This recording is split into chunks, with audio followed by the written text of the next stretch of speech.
gate where our inspection center was, the compound. They got to the gate, they got into the car and drove it in.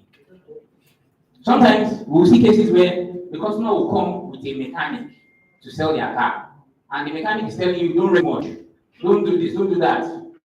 These are package cars. And for them, we've told our inspection officers, when you are seeing more than one buyer, more than one seller at the inspection center trying to sell the car, right? There's a very high possibility that it's a package car, especially if that other person now is a mechanic. It's a package car, right? And sometimes we try to give, because it will be somehow if in our inspection reports we are writing engine is packaged, AC is packaged, it will be somehow, right? Because we also show the sellers the inspection reports. We interpret it to them, tell them, sir, this is the condition of your car, this is what's wrong with your engine. So if they, say for instance, you want to sell your car and you take it to our inspection officer and we are showing you the condition of your car, we're telling you engine is packaged, how do you feel? You feel insulted, right? So in a way, we can't communicate that to you, but we find little things to communicate that to you. So that's why the technical training is important, right? So for instance, we are seeing things like for AC now. If you are seeing things like repair history for the air conditioning system, please, it's a packaged AC, right? There's a high chance it might not be packaged, right? But there's a high chance that it's a packaged AC repair history, because the truth is, our inspection officers, if you take your car to the mechanic, right? Those guys will take their time. Sometimes they will even tell you to leave the car for a week, right? But over there at our inspection office centers, these guys only have less than an hour to check the car. And they are doing the work of a rewirer. They are doing the work of a panel beater. They are doing the work of a mechanic, right? So we need to give them credit. They are really doing good. Yes, we expect best from them, which is why we're still pushing, right? But this is what they do. So they will not be checking or removing spark plug to see if the spark plug is okay. No. They only scan. If there's a misfire, they tell you there's a misfire. So it's not up to you to take to the mechanic to check to see what is causing that misfire. And misfire is not really a big issue, right? So for AC, if you are seeing repair history, it's a packaged air conditioning system. For the engine, when you are seeing overhauling history, please, that engine is not okay. Overhauling history. So it's just telling that history now, it's just telling you that there's a sign that this has been done on that, right? So overhauling history means that they've done overhauling on that car. And you can, I really don't know how good your mechanics are, right?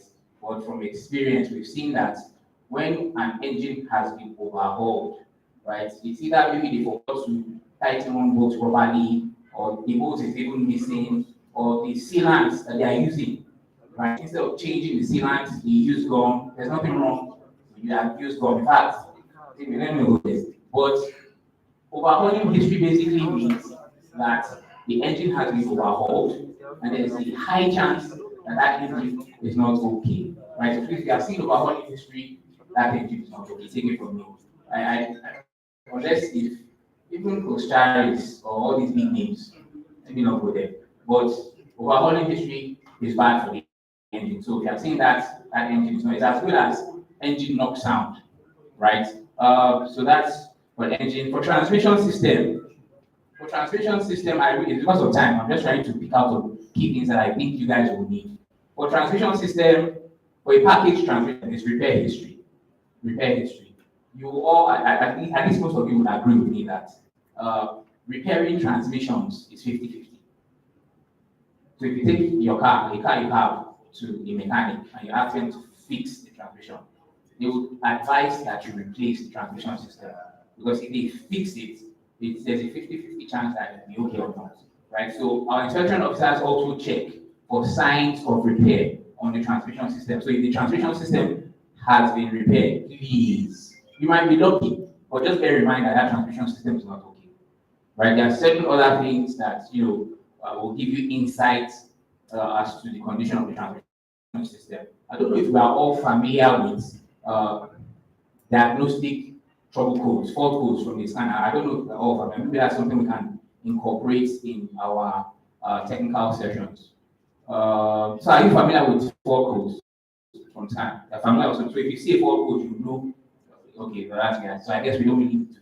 So basically, what I'm going to is, if you are seeing four codes for transmission system, that transmission is not okay.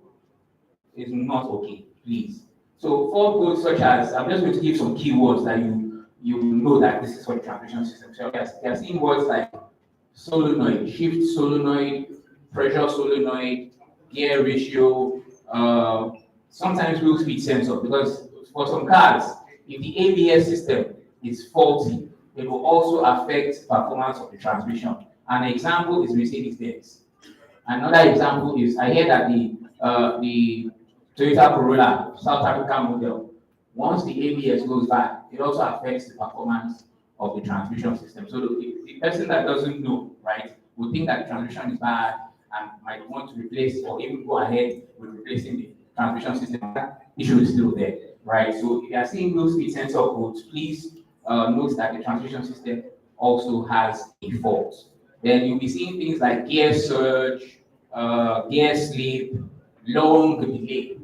I'm sure a lot of us are, we've seen that a lot, long delay. So delay, basically, let me start with delay. For automatic transmission systems, we know that all you need to do when you are driving an automatic transmission system is just to step on the gas pedal, right? And it change gears by itself, right? For manual transmission system, the driver needs to step on the clutch, disengage and put it in gear 1, 2, or 3, right? So for delay basically is for the automatic transmission system, right? So delay just basically means that it's taking a little while, right? We use there's something that we use to check, right? We use the RPM. Let me just be honest with you guys. We use the RPM to check, right? So delay is basically saying it's taking a little while, right, to change to the next gear. So if you're driving, say for instance, you're on Third Mainland Bridge and you're driving, you're accelerating because you can't be slowing down on Third Mainland Bridge. It's some time, right? Road is free, you have enough room for speed and all that. So you ought to be accelerating. So you are accelerating and it's changing from gear 1 to 2, from gear 2 to 3 to the highest gear, right? Depending on how happy you are feeling that day, right? So there's an emergency. So delay is just saying that it's taking a little while to change from gear 1 to 2. Now, if you are seeing long delay is an issue, please. If you are seeing long delay means that it's taking too long. It's taking too long to change to the next gear. So please note that long delay is an issue. Gear slip. When something slips. So gear slip basically means that it's slipping out of gear. I don't know if you're driving cars where you're accelerating, it's in gear 3, all of a sudden it just goes into neutral, right? So it's slipping out of gear, right? So that's gear slip, and we know that that's a major issue, right? Gear not engaging basically means it's still for automatic transmission. It means that when you're putting it in reverse or drive, it's supposed to engage, right? So it's supposed to engage that gear and move the car, but it's not engaged, the car is not moving, right? So that's gear not engaging. Gear shifting means that it is not shifting to the next gear, right? So there are a lot of technical terms that we use, right, in our inspection reports, and time will not permit me to go through each and every one of them. Thankfully, we have a document that I'm sure the dealer team have sent to the dealers. So this document lists the different language that we use and their meaning, and it's also color coded. So if you are seeing green, it's not an issue. If you are seeing yellow, then it's a cause for concern. If you are seeing red, it's a major issue. So I think I'll take questions and quite drop the mic. So I don't know if we have any questions, right, for the inspection report. Any questions? Yes. Sorry, Chris. Because I had a conversation with one of the managers on phone. Yeah, we were trying to build on a car together, and in the report section, I told her I would never do. I think you guys graded it A to E. Yes. Okay, I told her that I would never do. She said majorly A, like foreign use.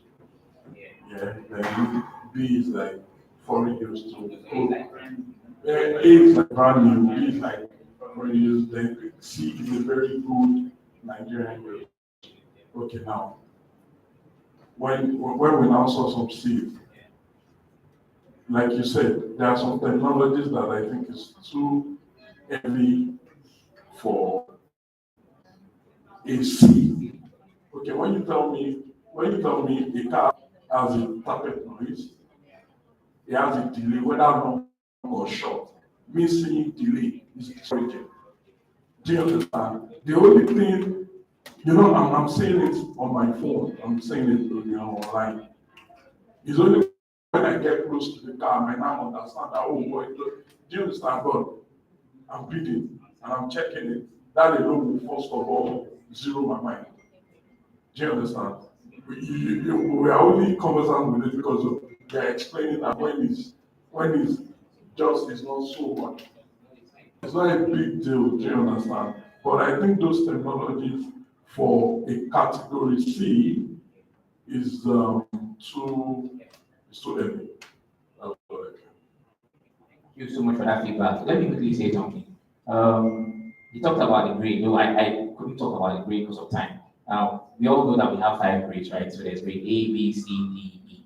And this grade, the grade of the car basically reflects the condition of the car. Let me quickly say this, please. If you are seeing a grade E car, don't be quick, please. It's because I understand you're investing money and all that, but it's also for your own good. Don't be quick to judge that car, right? Take time. You might just be missing out on a good deal, honestly. You have seen a great E car, right? It might just be one thing, just one issue that is causing that car to be a great E. And that issue, right? If you can take that risk, right? That's if every other thing checks out, right? Let me give you an example. Okay, let me use the engine, right? I think engines are more expensive than transmission systems, right? But mostly engines are more expensive than transmission systems. Okay, so let me use the transmission system. So let's say for a Toyota Corolla, we all know that Toyota Corollas are in high demand. I don't know how much. How much is let's say 2008 Toyota Corolla, the transmission system? Like how much is it going for? 2008 automatic transmission. 400, 450. Okay. And if you sell that car, you will sell for maybe Nigerian use 2.4. Okay, for okay, so let's say, right, that the car is a grade E because the transmission system is bad. I'm just saying now, transmission system is bad. Every other thing checks out. The body of the car is fine. AC is factory fitted. Not that somebody went there to factory fitted AC. Engine is okay, right? It's just the transmission system. But the car is a grade E. And the reason the car is in grade E is because of the transmission system. Now let's say you get the car through our platform for 1.2. I'm just saying 1.2, right? You know that the transmission system is bad, right?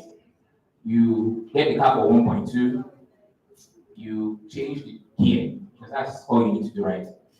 Let's do a round figure of maybe 4, right? Including oil that you need to buy 500. So 500 plus the 1.2, you're left with, everything is 1.7, right? And that car can go for 2.4, 2.5. So let's say it's going for 2.5, right? Right? Okay, so you spent 1.7, right? And you can sell for 2. I know it's not really a big margin like that, but it's just you taking that risk. Because a lot of people would want to run away from grade E cars. But just take time, maybe a few minutes, go through the inspection report, what the issue is. If it's something you can manage, if it's something you can take the risk for, then you go ahead. I think my colleague is not here. Another question. I want to know, how do you determine a vehicle that is being overhauled? And for the gear aspect, you spoke about long delay. I've driven some cars. Okay, let me also ask a question. So how do you determine long delay as regards the RPM? You measure through RPM. Because the truth is, I've driven some cars that, driving the Lexus RX 350, depending on how you drive it, and you realize that your driving is smooth, and the RPM gets to 3, gets to 4, depending on sport mode, before it changes, and it's smooth. And it doesn't mean that it's bad, especially, remember I said, so it doesn't mean that it's actually bad, but you get to 3, 4, just because you're moving very fast, and you have to fire the RPM. So how do you determine, because you could actually put long delay, because you moved it fast and get to 3, 4, it's a long delay. As long as the DJ is bad, no, but just because the person who drove it very fast, and have to get to 3 before it changes. Then also, why I asked about the engine, how you determine overhaul, because I observed that some of your inspectors, when they see this gum around the engine, they just tell that this has, because there's no other way they can. But on the other hand, it could be like just the top gas that got burnt, and the person changed it. So, thank you so much. So you talked about overhauling and how we check for delay. I don't want to give too much. In fact, giving you that RPM information was too much, but because we are partners, that's why I give that information. But the truth is, we've trained them on how to check for delay. There's a procedure. They don't just drive, right? There's a procedure to check for delay, right? So we train them on how to check, right? So they don't just get into the car and kick around. No, there's a procedure. I can't give that information, right? But just take it from us. Once you see delay, I think West Ham is still here. No. Anyway, we'll have that discussion because since he's saying that seeing the delay for him is a maybe we might just take it off, right? But there's a procedure that we use to check for delay, right? Now to overhauling, which I can't give that information, I'm sorry, right? But it's just take it from us that if you are seeing delay, long delay, it is what it is, right? But we know how to check. Overhauling history, right? We've trained them. It's just sad that sometimes things go wrong. An example I usually give, right? We've all been to school, and sometimes our parents will tell us that they came first in class. So if your own parents are telling you they came first, so everybody came first, so who came second, right? But the truth is, in school, not everybody, right, will be top 10, right? You still have some people that are the top bottom, right? Some people are not just cut out for school, right? So sometimes we have that challenge, right? So when you tell them do A, we find them doing B for reasons known to them, right? But for overhauling history, right? This is what we tell them. We all know that when you want to basically overhaul a car, the main focus is the crankshaft, right? So you're looking at the crankshaft, and so whether the engine has knocking sound or something, that's majorly why you want to, or maybe the piston rings or the wall or something, right? So for you to do that type of job, you need to take the engine apart, right? So if you are resurfacing the piston wall or cylinder wall, or if you are changing the bearing on the crankshaft, for some engines, you need to take it apart. You need to drop it and take it apart, right? For some other engines, for some cars, especially if your target, right, is the crankshaft, the bearing. For some cars, all you need to do is remove the sump. Sorry? So all you need to do is remove the sump. So if you remove the sump, you already have full access to that crankshaft bearing. So if you need to change the bearing, you can change it, put the sump back. So for those type of engines, you don't need to take the engine apart, right? So what we've told our inspection officers is this: whether the engine has been taken apart, right, and the sump, right, there are no signs. This is still the same sealant sump, but there are some other things that we train them on checking, looking out for, right? So if they are seeing signs, basically it's the sump. So if they are seeing signs that if taking out the sump and put it back, for us as a body.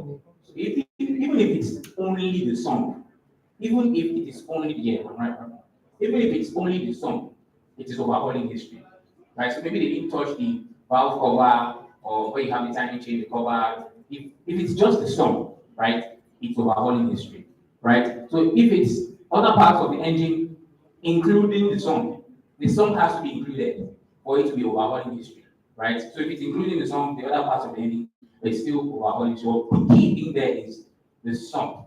Once there are signs that they work on the sum, it's overhauling the street for us.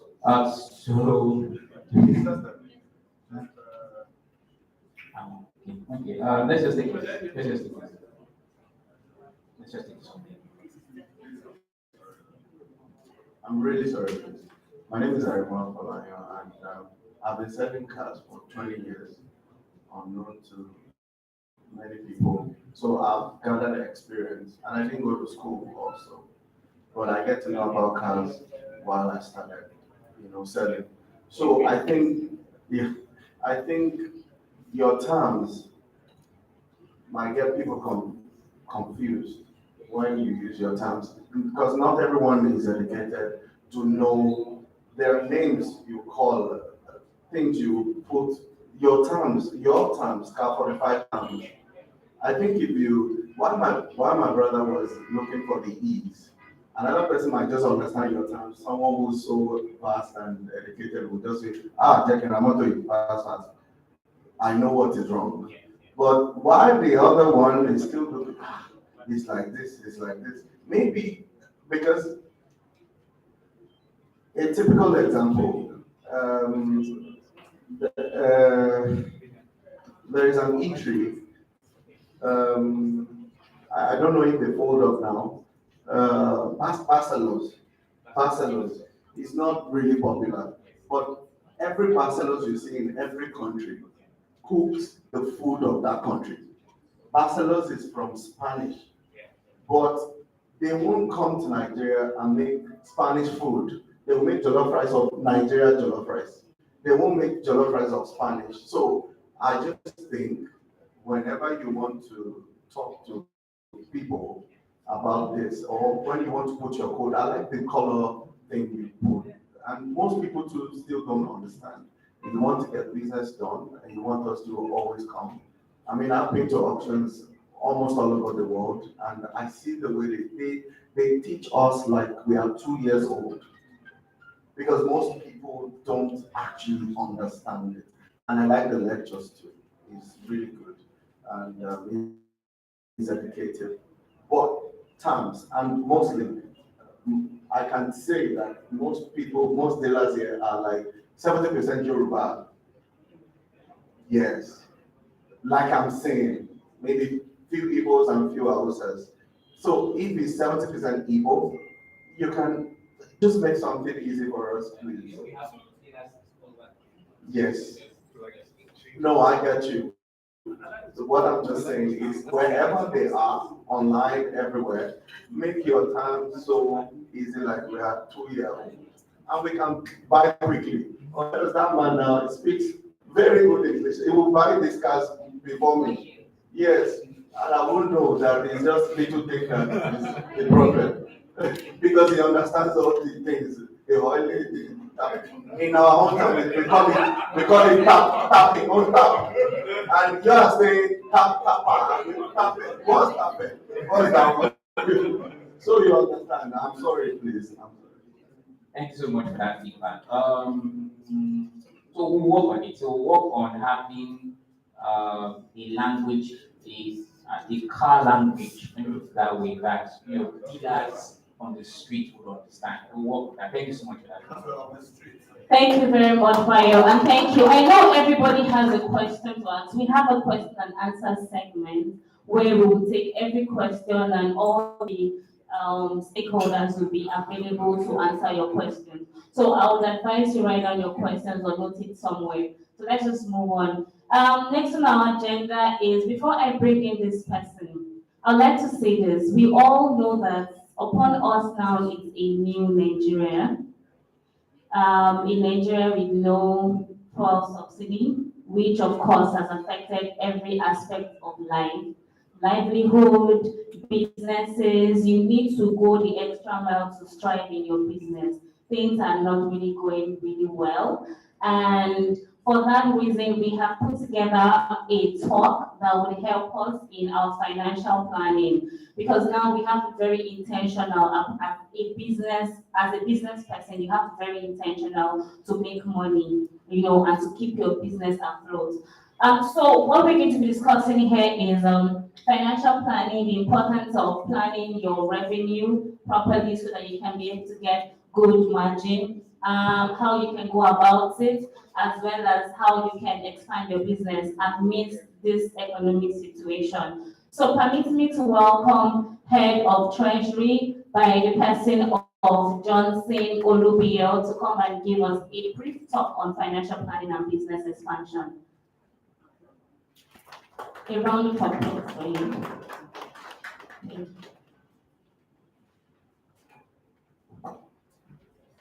All right, good afternoon once again. You're all welcome to this program. Very nice seeing all of you.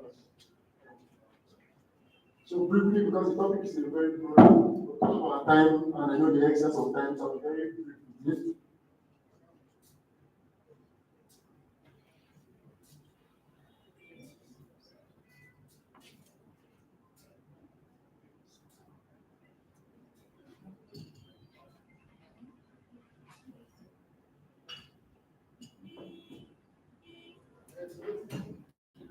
Sorry, I'm trying to project.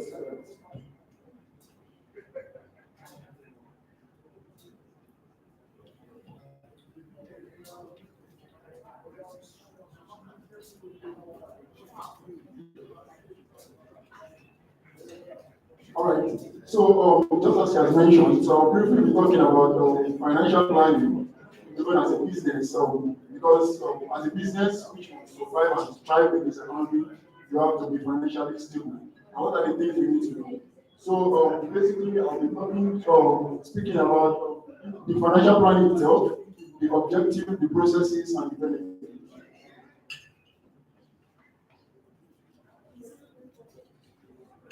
All right. So for a business, firstly, what I'll be speaking about is financial planning. What is financial planning itself? Because there is a difference between the business planning and the financial aspect of the business. Because we know how crucial and how important it is for the business to be able to sustain itself financially. So financial planning is actually the process of estimating the capital structure of the business and determining its competition. So as a business, you need to be able to plan yourself, to know the financial structure, how do you want to go about it, how do you intend to source for resources, right? And then also, so financial planning also tends to determine the source of funds. So as a business, which must grow, so you know how finances is very important, so you have to be able to determine how you intend to source for funds, how you intend to manage those funds, and then how you intend to grow your business. That is basically what I was speaking about. And also, there are objectives for financial planning and processes, right? Because for a business, before you come with a good financial strategy, you must be able to understand some things, which includes.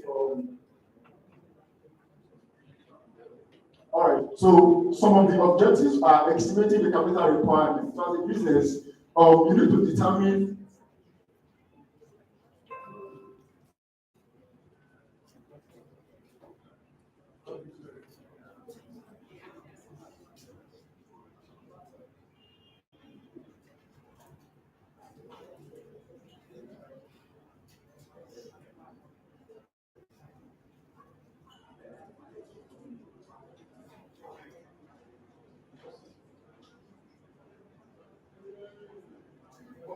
So one of the things is estimating the capital requirements. As a business, the first thing you need to do in terms of planning your finances is for you to estimate the capital requirement. What is the capital you need to start up a business, or a business has been in existence? What do you need to grow your business? Because as a business, you need to grow, you need to expand at some point. So firstly, you need to determine how much you need, and that's the essence of financial planning. So you need to be able to plan and forecast on how much you need to grow your business. And another objective is maintaining budget and plan your tax expenses, right? After identifying the required capital, another objective is for you to maintain a budget, right? And what is budget? So budget is just a plan where a business has to, in order to determine the outflow and the inflow of the business, right? So as a business, you must have a budget. Also, just like we finished the first and second quarter of this year, as a dealer, what is your plan? What are your budget for this third quarter of the year? You did 50 cars last month. How many numbers do you want to make this month, this third quarter? And what you need to put in place in order to achieve those budget and plans? So, and also the next thing is determine the capital structure for the business. Also, financial planning helps you to come up with the best capital structure to maximize your profit. And another thing is estimation of sources, availability, and timing of funds. This is very important. You already highlighted, you already know how much capital you need. How do you come about this capital? How do you raise funds? So that is one of the benefits of financial planning, and it's very crucial for the business. Also, tackling financial risks, right? The business has a very proper financial planning. You will be able to plan ahead and see what will be your financial risks in the nearest future, right? So it is very important to have the proper financial planning. Because of our time, I'll just rush through. So what are the processes, right? Processes in coming up with a good and a very effective financial planning. So firstly, you need to determine the correct financial situation of your business. As a dealer, what is your financial strength at the moment? That will help you now come up with a strategy that will help you grow your finances. Then again, you have to also develop your financial goals. What are your goals? What do you intend to achieve? Even in this month, last month you were able to make a certain number of margin and revenue. How much do you want to make this month? And what are the things you need to put in place? That is one of the benefits. That's one of the processes you need to consider while coming up with a financial plan. And also identify alternative course of actions. So even in this harsh economy, there are still opportunity for dealers. There are still so many things you can leverage upon to grow your business. That is another thing we need to consider when coming up with financial planning. And also evaluate alternatives, right? Among several alternatives you have. For instance, now you need a certain amount of capital to grow or to expand. What are your options? What are your alternatives? Are you sourcing for funds from banks? Are you sourcing for in-house financing, whereby you pay 50% and your financial partner will pay 50%? So you have to consider all of these alternatives before coming out with a financial plan. And also, you have to create and implement a financial action plan.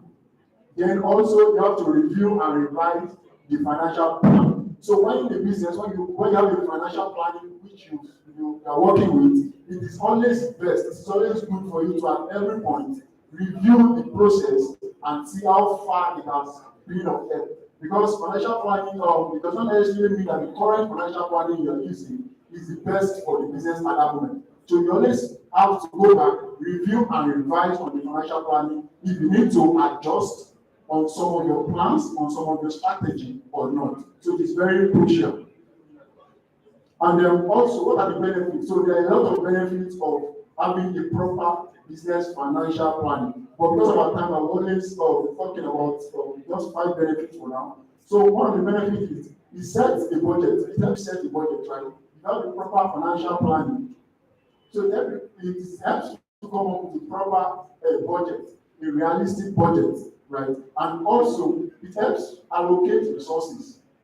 So after sourcing for funds to move your business, to sustain your business, financial planning will help you in allocating those resources efficiently. And also, one of the benefits also includes cash flow management. Financial planning helps you in cash flow management, it helps you to monitor your inflow and your outflow, which is your revenue and your expenditure. So it helps you to manage your expenditure. And we see that this economy now, the best way for a business to grow now is to look for a way to minimize your cost. Look for a way to minimize your cost and also look for ways of increasing your revenue. And that's the reason why, as in Tax 45 as a business, we are more interested in the growth of our dealers. And that's why we are aware of the pains and the stress it is for some dealers to get financing from financing partners. And that's why we've come up with an in-house financing. I think most of our dealers have already taken advantage of this, but we encourage all dealers to leverage on this opportunity. right? So you can come up with, if you have a car you want to purchase, you can pay 50%, while we cash 45, you pay the remaining 50% and you will pay the loan in a specific period. So this is one of the reasons, and this will help you manage your cash flow. So instead of buying 100% outright for a car, you can just pay 50%, use the 50% to get another car. And our financing is very easy, the rate and it's very flexible. Very flexible. Most of our dealers are using this platform and encourage every dealer to leverage this opportunity. And another thing is investment. So if you have a proper business plan, it helps you to invest, right? As a treasury analyst, one of my duties is to monitor the cash flow of the company. So if you have a proper plan, it helps you to invest. You shouldn't have an idle cash at any point. There was a time we were having excess cash at the moment. I wrote to the management and suggested investment opportunity, and we were able to do that, and we were able to get something on it. So as a business, you shouldn't have an idle cash at any point. Have a plan. When there's an excess cash at hand, look for an investment and invest the cash. So those are one of the advantages of financial planning. So also it sets a roadmap. When you have a proper financial planning, it sets a roadmap because you will be able to foresee the future. As a company, as a dealer, this third quarter of the year, what do you want to achieve? This month, next month. Last month, you're able to close, maybe let's say for instance, 50 cars. You should close more this month. What do you need? You need to grow your revenue. You need to grow your income, your income. And that will lead to profitability of the business. What do you need to do? Do you need to source for funds? You need to reduce your costs. What are the plans you need to put in place? That is one of the benefits of financial planning. So financial planning is very crucial for every business that wants to survive. And then also, financial planning, if you have a very proper financial planning, it leads to business expansion. Right? When you have a proper and a good finance strategy, it leads to expansion. And so what is expansion? Expansion refers to the growth of the business to a stage which it seeks out additional opportunity to generate more profit. So as a dealer, what do you need to do to generate more profit? What do you need to do to generate more funds? Right? You have a proper financial planning. It helps you to determine, it helps you to set some strategy, to put some plans in place. And those are one of the reasons and one of the advantages of this financial planning. So I will enjoy all our dealers to I know every business has a plan, financial plan, but then again, just as what I've said, it is always good for you to go back and review the plan, the financial plan you have. Is it working? Do you need to adjust? Do you need to come up with another strategy? It is very important. It is very important. And as a business, you need to set the budget, you need to set the goal. This month you want to achieve this.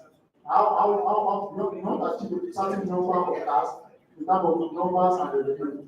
How many have you been able to achieve?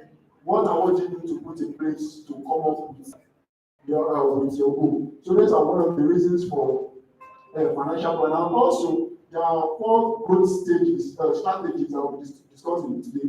One of it is market penetration, product development, market development, and diversification. Because of our time, I won't be going deep into it. But one of the strategy I will advise each of our dealers to use is market development. So as a dealer, market development is for you to look for a way to expand beyond the current of your territory. Right? As a dealer, maybe for instance, you operate in a particular location and you'll be closing a certain numbers of cars. You need to now study, do a market visibility, do a trend, a visibility, and see which place you are currently operating. Are there other places you could sell better, you could sell more? If yes, then try and expand. Try and get a center or a lot and start like a branch there. So it's very, very crucial for your business. And how do you do this? You need to do like analysis trend. You need to do market visibility studies. So it's very crucial for your business. You shouldn't feel comfortable at the number you are achieving. You can do more. You can always do more. But then you need to do some things. You need to study. You need to do your feasibility studies. You need to know what you need to do to grow your revenue and your margin. And for every business to grow in this era, you need to increase your revenue and minimize your cost. So I advise every dealer to try as much as possible to minimize cost at this period and look for a way of increasing your revenue. And also one of the things you need to do to grow your revenue is your rate of turnover. And that's one of the reasons why Make Atlas Certified will come up with the in-house financing, right? Where the dealer can easily pay 50%, go with the car, sell the car, then pay us off, pay back the loan. And that again will increase your strength of getting more loan. So it is very crucial for a business to increase our turnover. You have to increase your turnover at every point. So okay, so because of our time, so I will be stopping here and I'll take questions. All right. So I don't know if there are questions so I can answer before. My question is very simple. My question is talk about sharing the cost of dealers. If we have 50%, what is the time, what's the duration to have? Okay.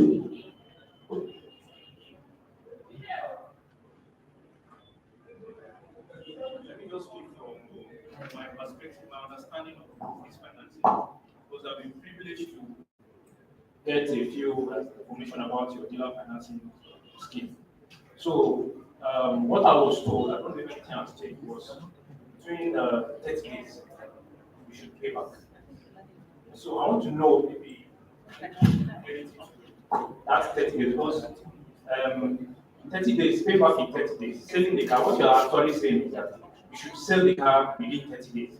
And then refund. And if you don't do that payment, if you don't pay back, then the interest will begin to accumulate. Yes, so I want you to please expatiate on that and let us know what are the other information we should be privy to. What is this all about exactly?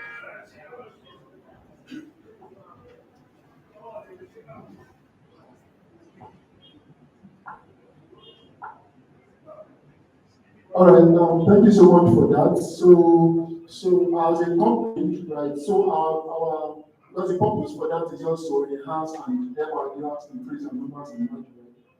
So the actual plan of it and the duration of the loan is 30 days, right? So we expect that once you take this loan, we're expecting you to pay us back within the stipulated time, which is 30 days. Right?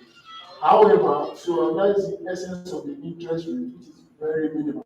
Right? It's just to encourage, and this 30 days is not like we're enforcing, it's just to encourage you. Once you are able to buy the car and you're able to repay us within these 30 days, you'll be able to get a higher loan. Like it increases your capacity of getting more loan.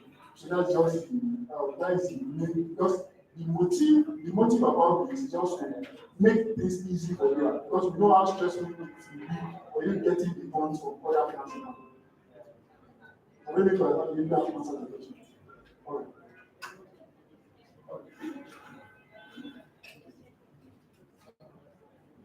Okay, good morning, good afternoon, everyone. Right? Okay. About the loan, I want to ask that what's the percentage? Okay. So is it after the 30 days would be He will start paying a particular percentage vehicle, or is 7 days, or is 14 days. That's number one. Number two, I also want to ask, like, if I want to get loan, like statement of account, check, like what's the collateral like if I want to get loan, and if I have a statement of account that once the kids not as flow like as well, what are you expecting from the statement of account? How much money to be entering, how much money to be going out, what we expect to achieve. And if someone's a new dealer as well, that they might not have that inflow and outflow. That's the expectation, what can be done? All right, for the question. All right, so basically, right, so basically, right, so there is a, interest accruing on the housing loan on a daily, but it's very minimal.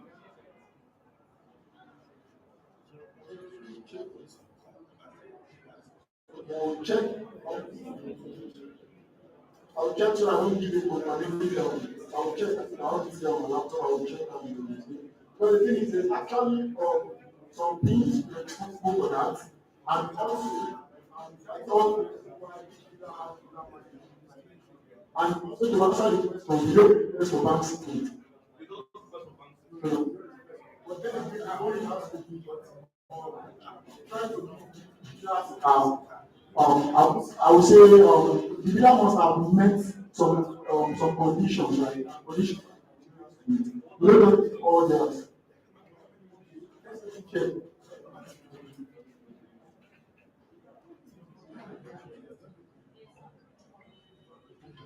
So then after 30 days, if one does not pay back after 30 days, that's peradventure, maybe I got the vehicle and people are not people don't want to buy that car for the amount down to sell it, and the vehicle stays for more than 30 days. So what's the terms and condition? What's it gonna be like? Okay, so we're trying to open the contract. Okay.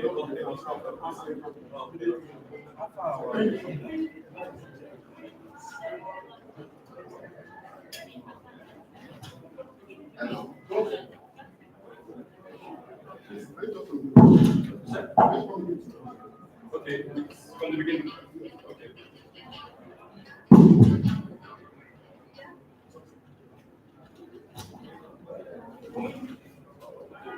So I was asking about the classified thing. As if you want to collect money, if I want to go to the bank and I don't have enough money for it. So he said 5 and finance and okay, he was getting that vehicle. Okay, he said 50% of the money, 55 to maybe I have 30% somewhere, but I'm here 50%. So I will need that verification, 30% of 50%.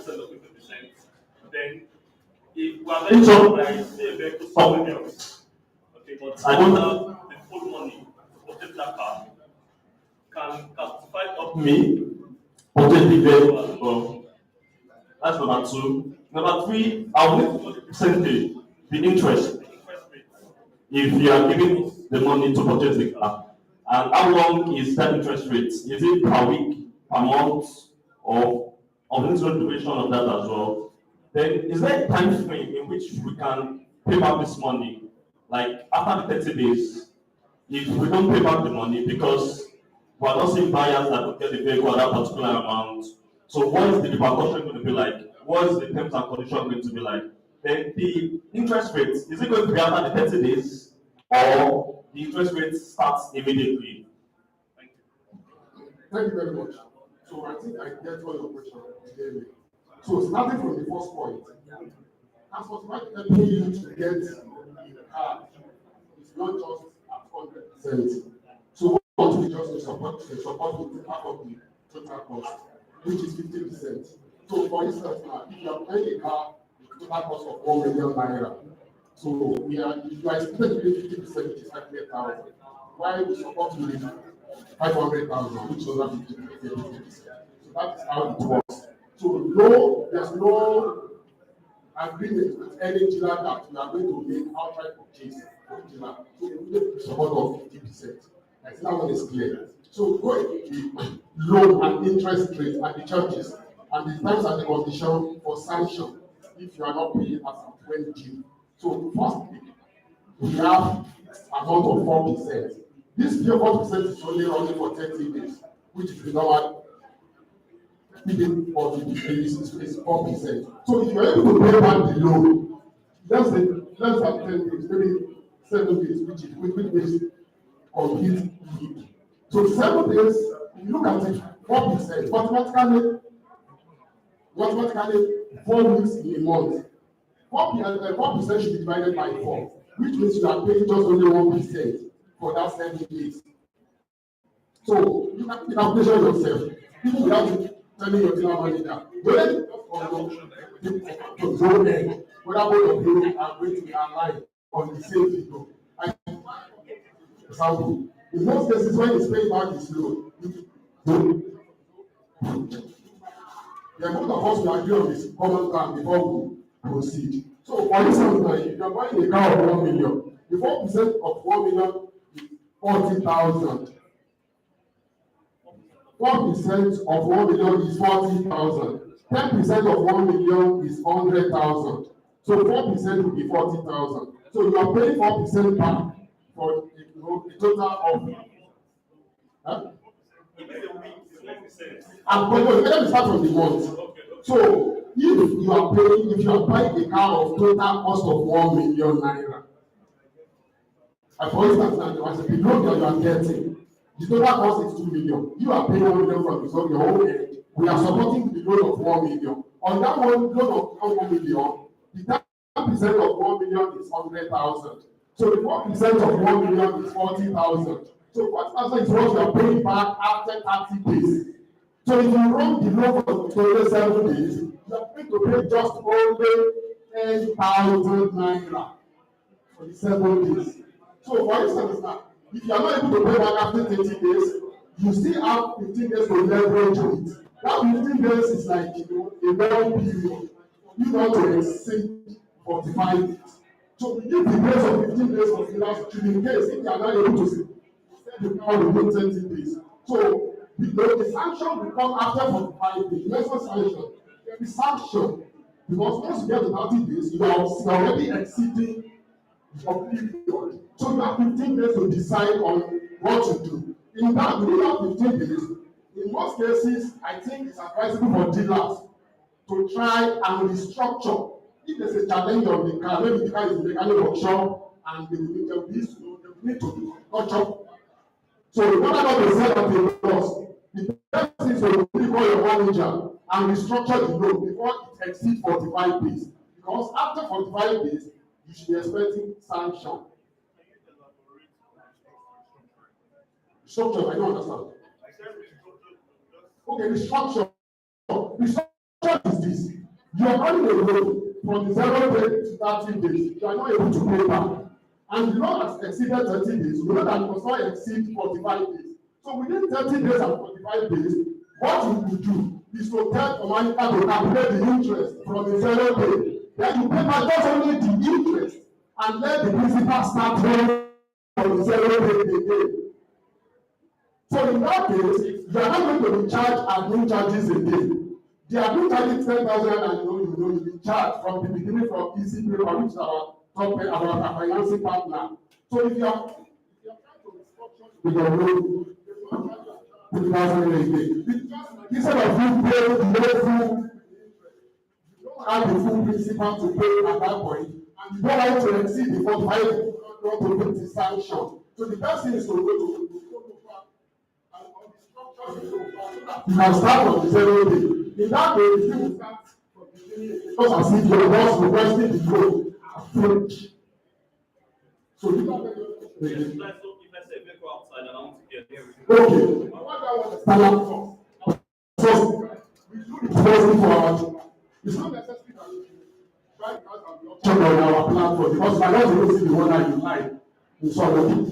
So when you see a car outside and you want to buy, so you can wait. Yes, so it's still the same process with the one that we said on our auction. But the only thing is that for the cash 45 interest in that business, the margin, the consideration of the margin, because normally we charge 10% on every transaction that we transact with our dealers. But if you are the one that outsource the car from yourself, definitely in that case you are going to pay just only 4% instead of 10%. But every other thing is the same thing. The loan charges and everything is the same thing. So if you're a dealer and you want to get the loan, what's the process like? Okay, we have a department for that. Dealer manager will give the detail. Just for it to have the department manager for you.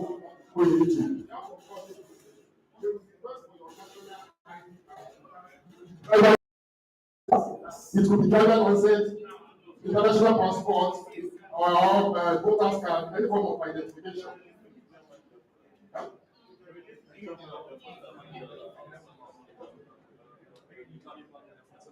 So, what actually, the manager will try as much as possible We have list of items that normally request from dealers before we onboard them on that process. Thank you so much. Thank you so much. Hello.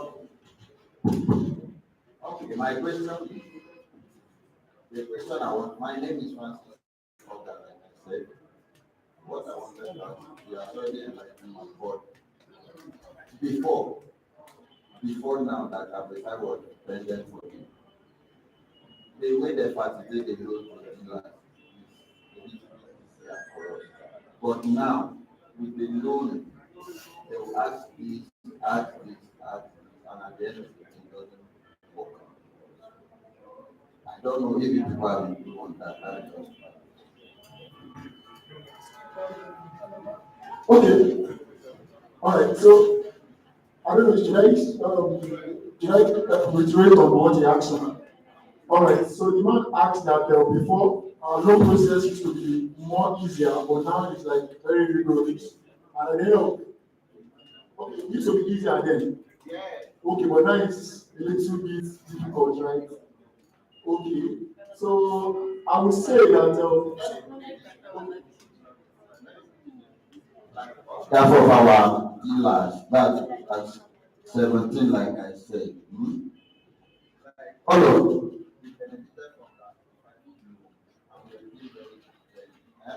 Like people like Oseni, Remy Martin, you understand. There are some criteria that if I would set for you, you have to meet that criteria before you accept the loan. And when you the loan, everything comfortable.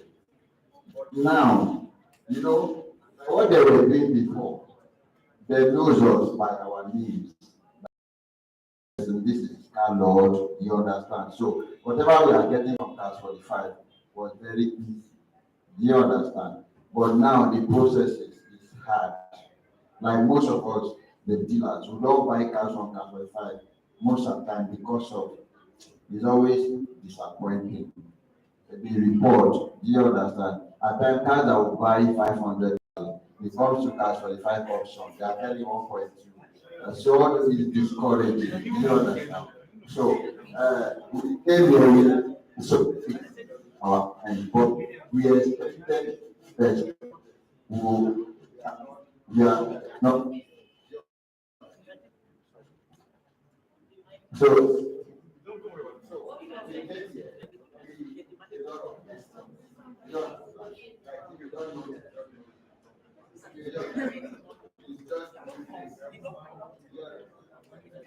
so what we expected something just like when you are on the commission project and the president respect it. But surprisingly, you have some representative government, so you don't pass yourself, you understand? So you just look at what you do. So for me, like what I was saying there, it was easy for us to assess whatever we get from Class 45 because from the management, they know us by our name. But now it's not like that.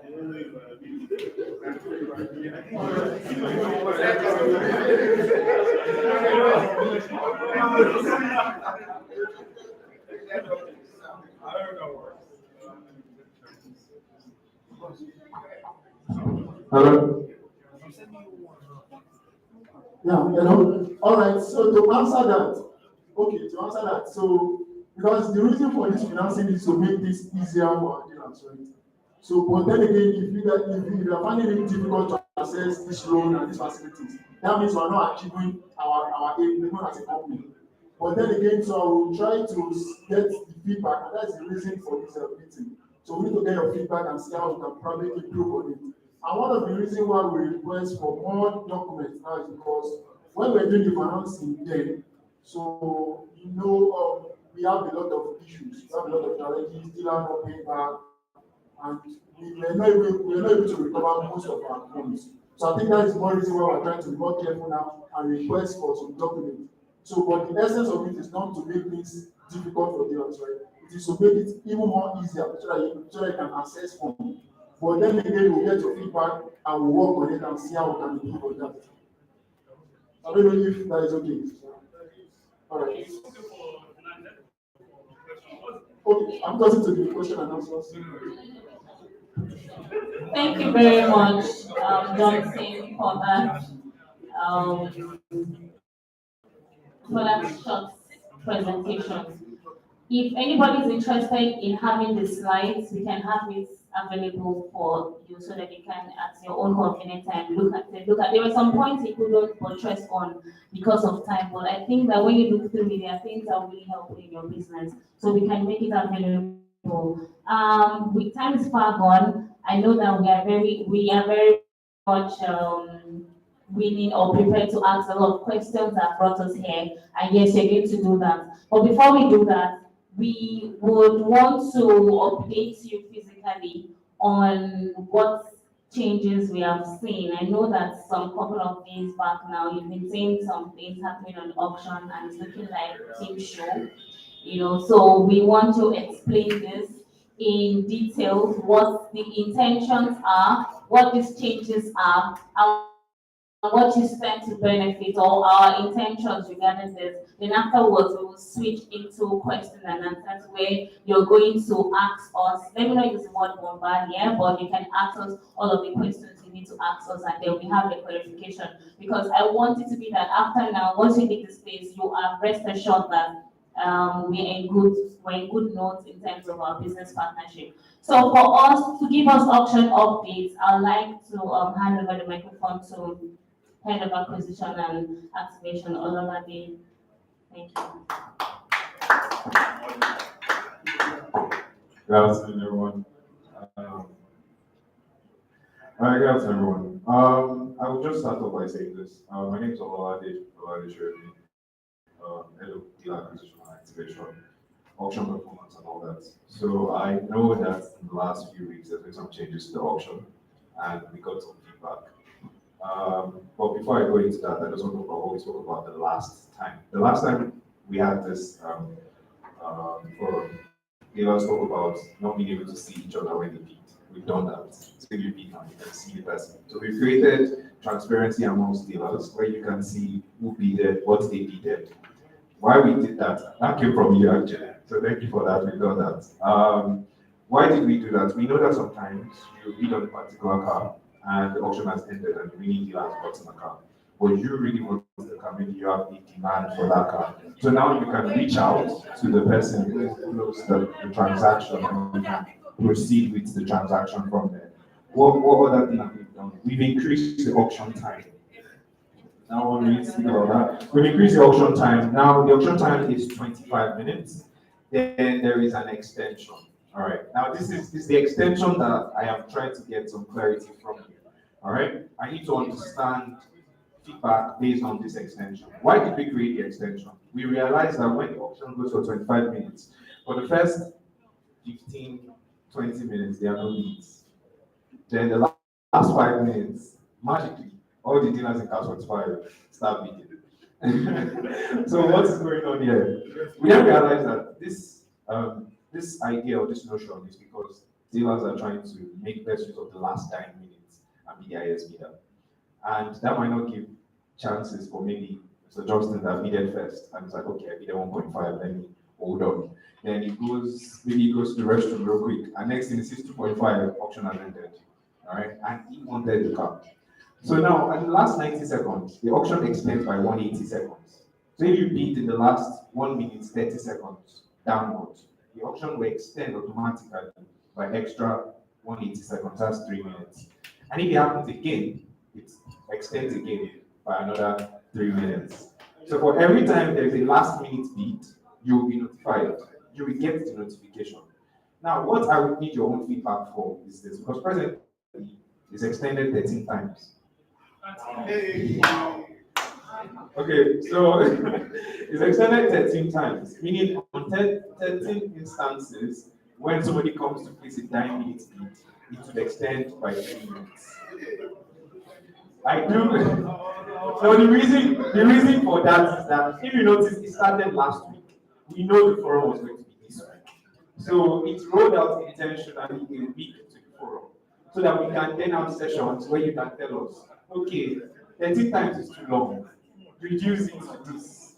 reduce the meaning to that so that I can take your feedback. I work on your feedback. So give me your feedback and work on it. So that's the first one. Then let me just finish on the solution side. You want me to? Okay. So let me just take 2 minutes question. Thank you. The mic is up.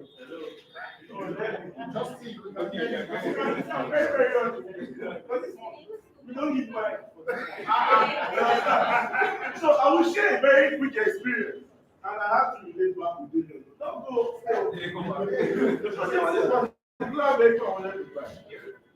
And you know, to start with, what is option? Option is when you get everybody gets to the end. Really? Why? At least we know this. Aside classified, I wish you get what they will say you have gone around this area. Every function, I don't want to go. Even American guys, we all going to the end. Because we realize that if you have it's only people who are really not serious. I'm saying this here with projects for the government. That will put your initial bid, you want to buy that car from the beginning. You know that someone can just add 0.1 and I'll get you. That's option. So if you really want that car, you wait to the end. And when you get to, for example, let me see my secret, when you get to 5 seconds. Yes, you think so?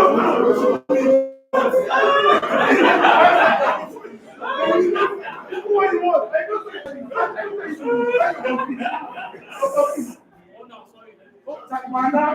Because you see the name, that's why I'm very sure that people like Banana look they wait like 3 seconds. Because sometimes you see the ability of 5 seconds. And you know one of the good things. So here, when I'm out there at 5 seconds, I know it's not show. That's one of the Jonathan, that's the game. I can't now feel bad that now let me at 3 seconds. Or 30 no, that's the game. So if I really now want that car, like you said, I cannot look at the alpha. No. Jonathan, that's the game. Oh, when you're not telling you that, that's what I was going to do. You know, I did 5 seconds, I added the amount I wanted, and it showed me why it's see, but I said something. Last seconds again, at the point, they got that. They got one to buy for like 2.5. We all 4 million. We all 4 million on this record. Bro, this is something like they got all the time. Just take time that. When you tell me that we will be 4 million, for a particular day, I think that's too long. You understand? I'm here looking at you, I'm waiting to 5 seconds. And I'm telling you 24 minutes. And you know what? I'll just keep my phone and I'll do another thing. And I might even use So what if we reduce the option that was required to 15 minutes? Hello, trust me. You know what? Yes, I quite agree with you. All you said. You know what? When you're in a kind of gathering like this, in our own, let's say our own team, forget the remote team. The remote team, they created a platform that will suit them in their own convenient thing to do their business. But in the kind of environment where we are now, like you, I can come to you that, okay, this is a partner I have in my business. You understand? I can see you physically like this. Then we can work this together for ourselves to make that business grow for you and for myself. We can create anything to suit that particular things of us.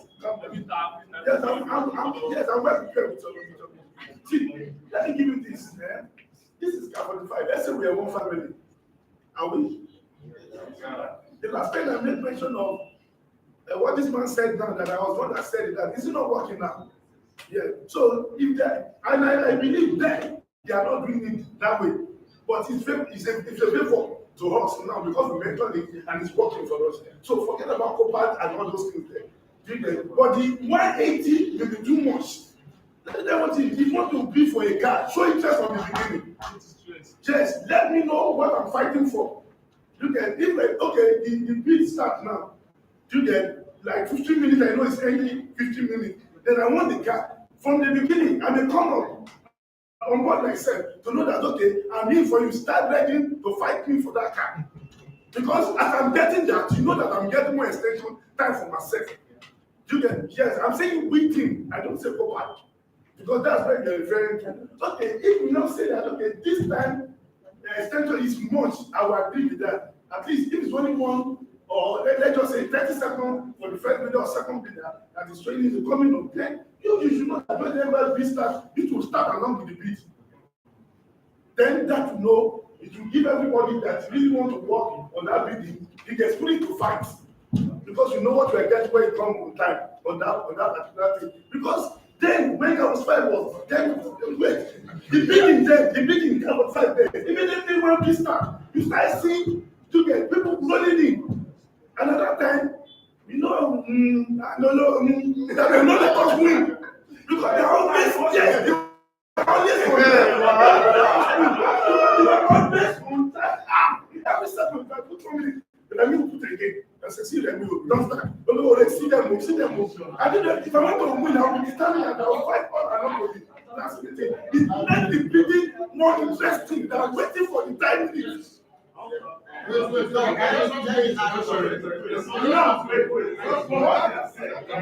Now, at least we'll be following the auction. We'll be following the auction.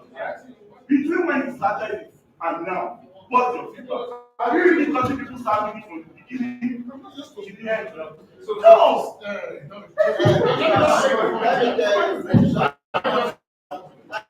That's what you brought this out. This is what you charge my own personal. Don't extend the time up. Because the way we do before is as 45. Now, will create a platform where you can say buy now. Now,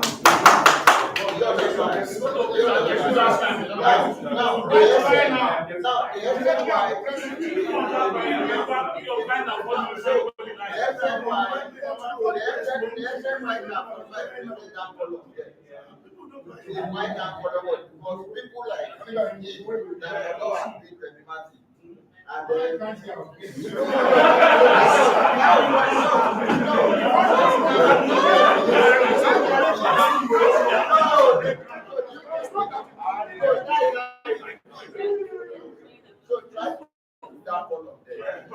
and any option they are bringing on option, it should be. Let's know that it's a confirmed option that any amount of the same effect. Yes, because I'm not used to doing that before now.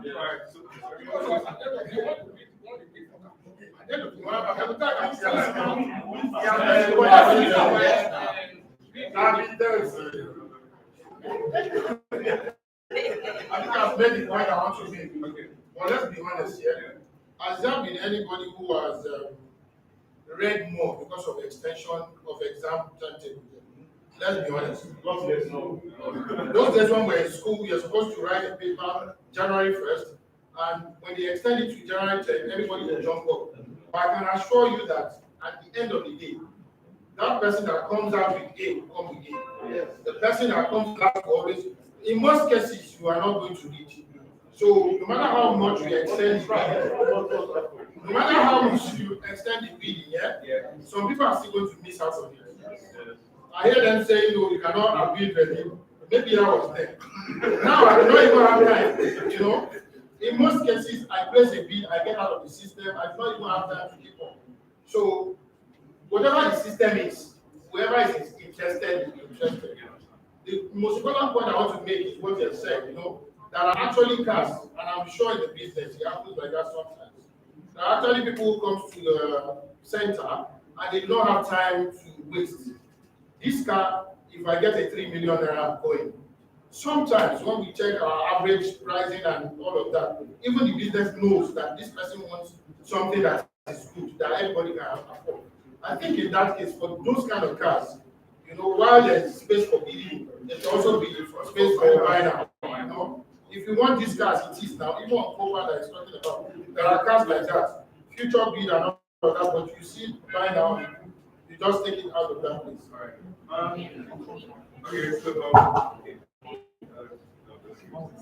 right. So one thing we do But one thing I usually do is that before we start something on like a larger scale of general auction, we create like a small sample size, right? Which is the hot auction. So you notice the hot auction happens like twice a month. And on the hot auction, you receive buyouts, which is like a buy now. But even on the hot auction, why we did not roll that out, even on the hot auction, you actually see people say buyouts. Alright? So we actually see people say buyouts. So we did not take that as a big thing because nobody opts out for that particular option when they are bidding on that WhatsApp group. But one thing we realize is this. We know that to place a car on that hot auction, dealers will not initially bid, right? Or let's start with this. We start with the minimal bid. The hot auction, I will tell you, can't start without 900K. We just recently started that, and that will go on the live auction as well. So in the live auction, you will not start with zero. You will start with an actual minimal bid. So from the very beginning, if you are unable to place your bids, maybe the car is 2 million and you want to sell 500K, and you can't place the bid, you know that okay, this car is not my budget. Then you move to other cars and you can start with a minimal bid. So we start with minimal bid placement, where a car starts with an actual minimal bid before you then commence. So it's not going to start at zero. The next thing we realize that it works on the first auction when people start using and hold the minimal, so we can actually launch it on the website. Right? So that's an avenue where our dealers can actually voice out what we want. Another thing we did recently, we carried out a poll. I don't know if you guys noticed on Wednesday or Thursday, we carried out a poll on the first auction where we asked you what are the top moving cars you want. I was going to ask you those questions. The reason for that is that tomorrow we want to do something where cars where we know the actual prices will be re-auctioned. Alright? So if you want to do a buy now, you just need to tell us on the group, buy now. Then we will log it for you on the online auction. Why are we doing this? So we understand how this buy now works, how minimal this particular car. We've also gone for that ask question about inspection. Okay, if you have a video, are you more comfortable? If you speak to the tech support person, are you more comfortable? Most of you say you're not comfortable with tech support, but you're more comfortable with the video. So we've also started looking at how we can put videos into the auction. So when you're online, you can actually watch the video. And that makes you know. So the question of I don't understand the technology is solved because now you're seeing the actual video before you place your bid. And we want to educate dealers that waiting on the auction is very important. In as much as you don't pay attention to it, it's a 10 minutes time for you to show. Alright? That's why we put it there. We scrap it. But the reason why we're waiting is that we know that 25 minutes gets intense. Everybody wants to bid. So you're not bidding it. But that waiting time, you can see the details of the car.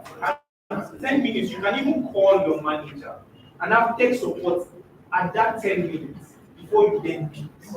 I'm sorry. Yes.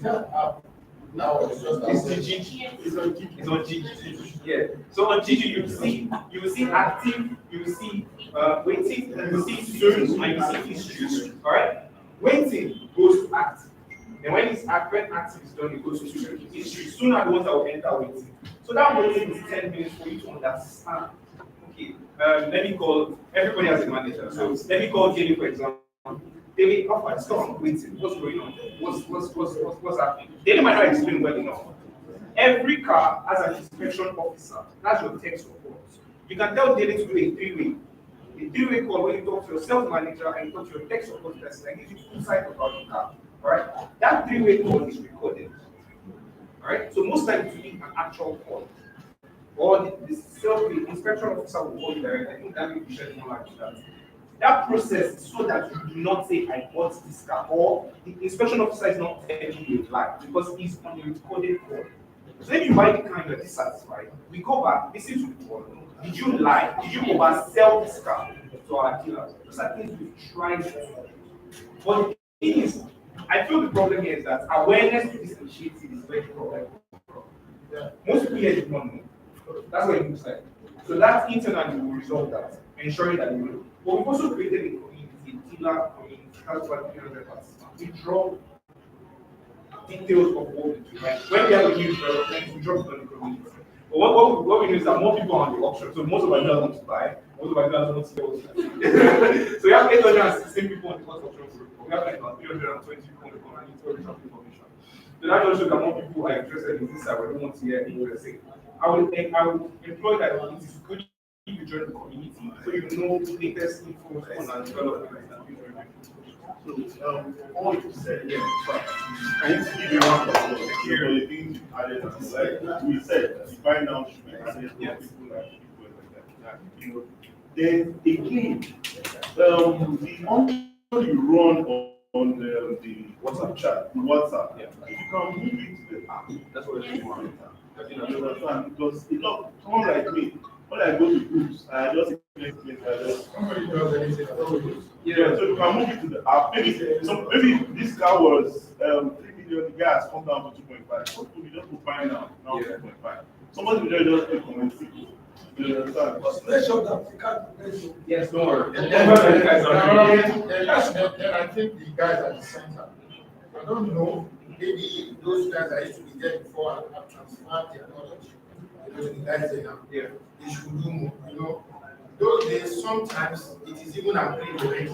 Yes. They know how to work on these customers such that the price the customer has agreed, the person at the center already knows that auction, there will be a buyer. Yes. So it's not that you bring a car, you know, that's available for sale outside for 5 million, and then you have not worked on this person to agree to sell it for 4 million. And then you are bringing this waste of time for everybody. So you are bringing it to consumption for us to now have advantage of everything. So you understand? So I think that one is I'm actually for this feedback. It's something we've worked on. It's supposed to have been solved by now. So every car that goes on auction has to meet a particular requirement of market price. We have from historical data how much particular price is supposed to be. So if it is more than that historical data price, we are not supposed to auction it. Alright, we only auction cars that don't load this. Right. So now the problem might be sometimes some sellers will be funny. So instances when you face that, the seller might say, oh, 2.5, let's go. Then after the thing has gone on auction, you now say no, now it's 2.8. When the sellers change the price. But unfortunately, we have auctioned based on this initial asking of 2.5. So now when we now call the center and say, oh, seller change mine to 2.8, there is no way we can tell you what should be there. We just need to tell you that, oh, sorry, now it's 2.8 and you then say, oh, it's ridiculous. So maybe what we might need to do is take down a lot of those kind of hard price increase. things like that, because the target line to the car during the inspection center, they'll show you that, okay, we bring the 2003 Corolla. Even the inspection officer can be inspecting different cars every day. When you go out to see the car, with his look of the car, on his drone, they can averagely say, you get that. Then you go back and say, this guy, we look at your car, okay, man, how much do you want for this car? Okay, this I want 5 million. See, this your car, between the range of social range to this range, that's what I show that you see. Because we now show you the lights of that car, show you the price. That alone gives the seller some the rethink immediately there before they leave. Some now say, okay, if I can see that 525, maybe the mass is 25. And I can see that 5 also. At the end of everything, you say, go ahead. If the later now see 2 things, you get because in the first place, you have already worked on his mind. Not that he said, I want 5 million or 75 million, you want to sit down. Let's see what we get. If you automatically, you know you cannot see that 5 million. So you are wasting the time, you were wasting the time of people outside there doing the auctioning.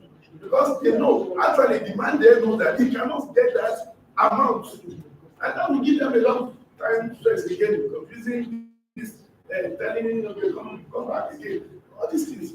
They want to just give them a certain remedy. So amount to spend that what you can get. If the person is not ready to sell, let him go. I've been like that before. Because once the car is not on auction, we now really want to know what's wrong with the car and when it's going to pick the car. No, you should just set this car. So people talk to themselves. If people come to the center and increase the prices and you attend to them, they will tell themselves, when the next person is coming, he's going to come to 2.5 and the person who has sent him there said, to 2.3, suppose down to 7, and they will keep doing it. So if you set a standard, follow it. That will also go out and they will say, come out to something where you buy me. If you come and say no, you say go with your car. You understand? So to correct what I had two of the experiences. So I think apart from inspection officers at every center, there should be an extra level which I would call valuation level. Like the person inspecting a car knows what is obtainable on that car and should have a fair idea of how much that car should be priced. So upon completion of the inspection, you tell the seller of the car, this car you are looking at XYZ amount. If you agree with the or long shot, you understand. Okay, now we are coming from this. There are times that you see a car, you see the report in your mind, you know that this car I can never buy beyond 1.5. Like you have seen the report, everything. It goes on being that by the time you get ends, you see maybe 1.4. Fair enough. You have 1.5 in mind. But the Richard Mizan is saying 3.5 million. Like, excuse me, you know what you brought to the center. The reports are there for everyone to see. Say, okay, if you don't agree, then you go. And 3-4 days after, they are calling you back. The seller is down to 2.5 million. So I will not pay 2.5 million. Another 2 days after, the seller is down to 1.8 million. Like, this is crap. You know what you brought to the center. Even you are the seller, you will not buy that out of anybody in their mouth. You are calling. So we can do away with this by adding the valuation level. So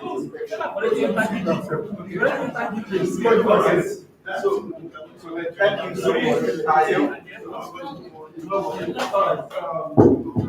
So let me talk. We can hear you very well. Now, for every center that we operate, so for every center that we operate, you have 2 staff. You have the inspector and the sales officer. So the duty of the sales officer is to negotiate, and 2 of them work hand in hand. So while the inspector is inspecting, the sales officer also will be carried along during the inspection. Why? To know the condition of that ship. Because those are the things that we use in negotiating the car, the price that we want. But you and I will agree with me that even as an end user, the car that we are using, probably some of us bought that car 2 years ago at 2 million naira. If we want to sell now and we come to our center, some of us will say, I want to sell at 3.3 million, 4 million. That's the truth. And when they come like that, we cannot send them away. One, we cannot control their price. It has to take step-by-step process that we created for our center guys. So they have to follow that process, and that's why it takes us 2-3 days to get them down to the price that we want sometimes. Sorry. That you people got it wrong. The seller will tell you that it's you people put it there now. My car was 2 million to 5. Sometimes they don't know you They want will them tell after 2-3. The seller will go to They GG talk now. to themselves. You tell the seller talk to themselves. You go to GG. See the price here, my car bought 2 million to 5. See the rate. Say my car bought 8 million to 5, and the car is 1 million naira. see, I like to say something, and I know dealers will agree.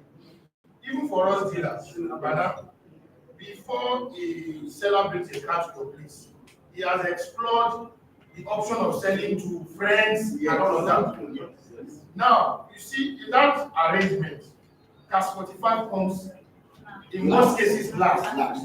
That you have come last is an advantage. Do you understand my point? Now, if you are not exploring the advantage, you want to damage business. First, he has explored friends and family. He's not getting and people in his office. He's not getting the price. Then he will go to a dealer. You understand my point? He is coming to you because you are not going to tell him to come back tomorrow. Yes. And he's coming to you because he knows you are going to pay him now. So I'm telling you my experience as a dealer that I've had customers that I used to get time I used to buy badly because I have a customer that will come and say, I want 6 million. And I'm scared to tell him 3 million. You understand? But eventually, from experience over time, you understand. The reason why I'm saying the people there before, I don't know if they have passed it down to, because even those days, there were times that even dealers would take cars there. Bros, as you are getting here, they are working on you already. Psychology, it is part of the job, you get the point. Because this person wants to get the best deal, he knows he's working with a company. And the thing is, and this is not to say anybody wants to play on them. If you have a customer who wants to sell a car and you don't have his money, would you send him to the center or not? You will. So if you think people don't talk to themselves, they do. Do you understand? What? If you get a BMW, who do you call? You call me. People talk to themselves. The whole of they'll say, so they will talk to themselves. But what I'm saying is, you are an advantage because when people come to you, in most cases, it is the last option. Let me go to this place. They'll give me, so they will give you those prices. But if you do not stand your ground, you get my point. They are going to play around it. And then they are going to publish whatever it is you are doing. You have the advantage, you have the Excel sheet, you have the prices for broadcast, you have the prices to stick to it and work around it. Yes, that's what we do, and thank you so much for that. But I want to just put this here. There are so many things that happen after negotiation. Like as we speak, you see how something that happened yesterday, you pay for a car from the buyer, and the seller came this morning and said, we use that. So now, so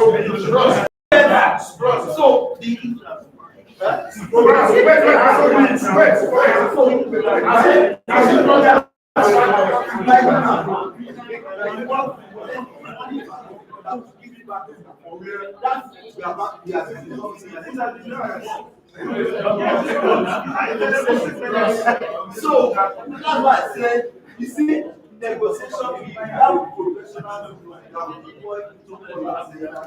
honestly they are doing a fantastic job. Although it cannot be 100% perfect. So every one of us we are still working in progress, and we promise each and every one of us that we will continue to improve on this to get the best for all our dealers.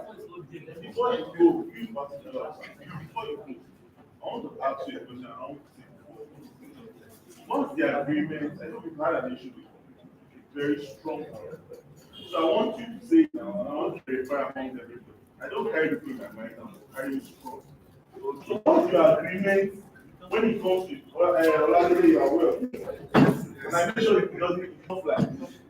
What's the agreement you have on cars? Thank God you are in sales instead of as regards dealers and vehicles. For example, this car, seller is agreed to collect 1 million naira.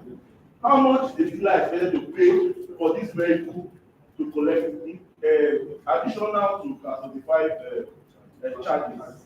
I want you to say it here now. And whatever you say here now, you help the case to find. All right, so thank you, Mr. Yes, like I said, I always say everybody who are in business and when you are making profit, that's when you can provide this happy because we strongly believe when our dealers are expanding, we are also expanding. So that's it. So now, for every transaction, we have to charge 10%. 10%. And 10%. And I'm saying it's 10% or at least 10%. No, it's 10%. Actually, if you get more, it's fine. No. 10%. I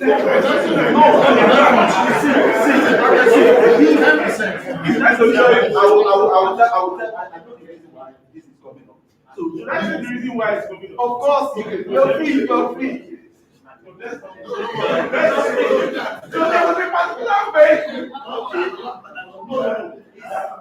I maybe it's it's because the truth is I believe we're family. I used to tell there are so many things that happen to me in campus. I've had PSC issues with that based on cars and road. No, let's do it again. But there was a particular vehicle that, right? I bought and I was asked, I want the car for 2 million or 2.2. And I was asked to come up.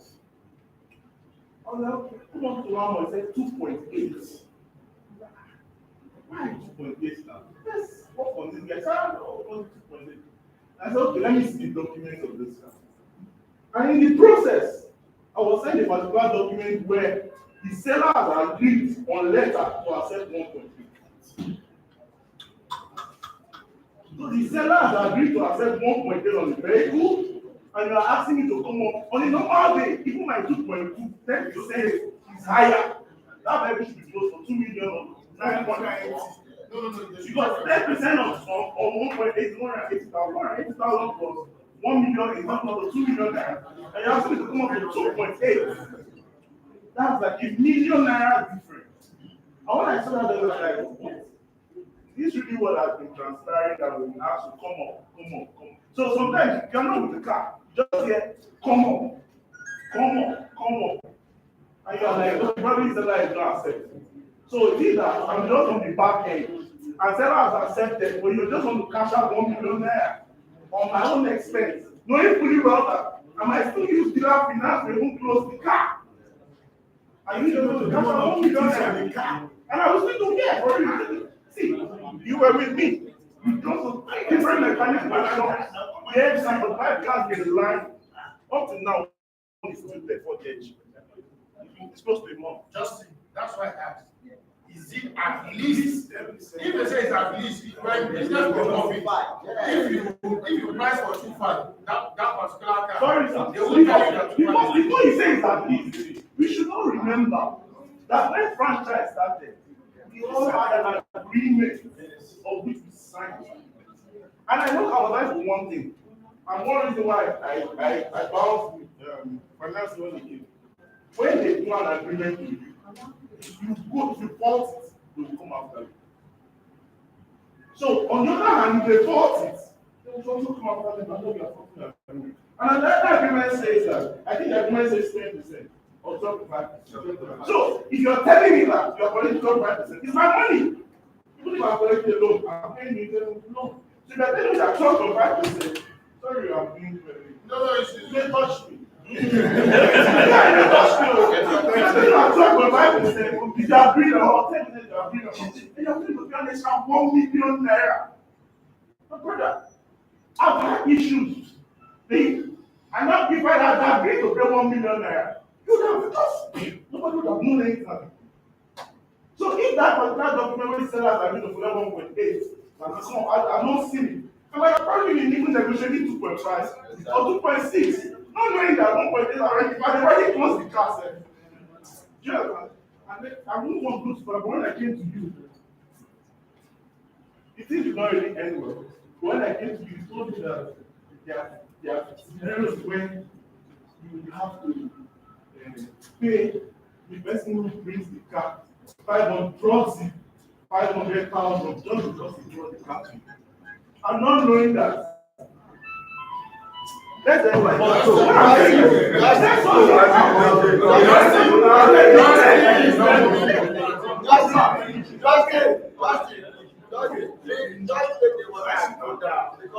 this time on, this meeting.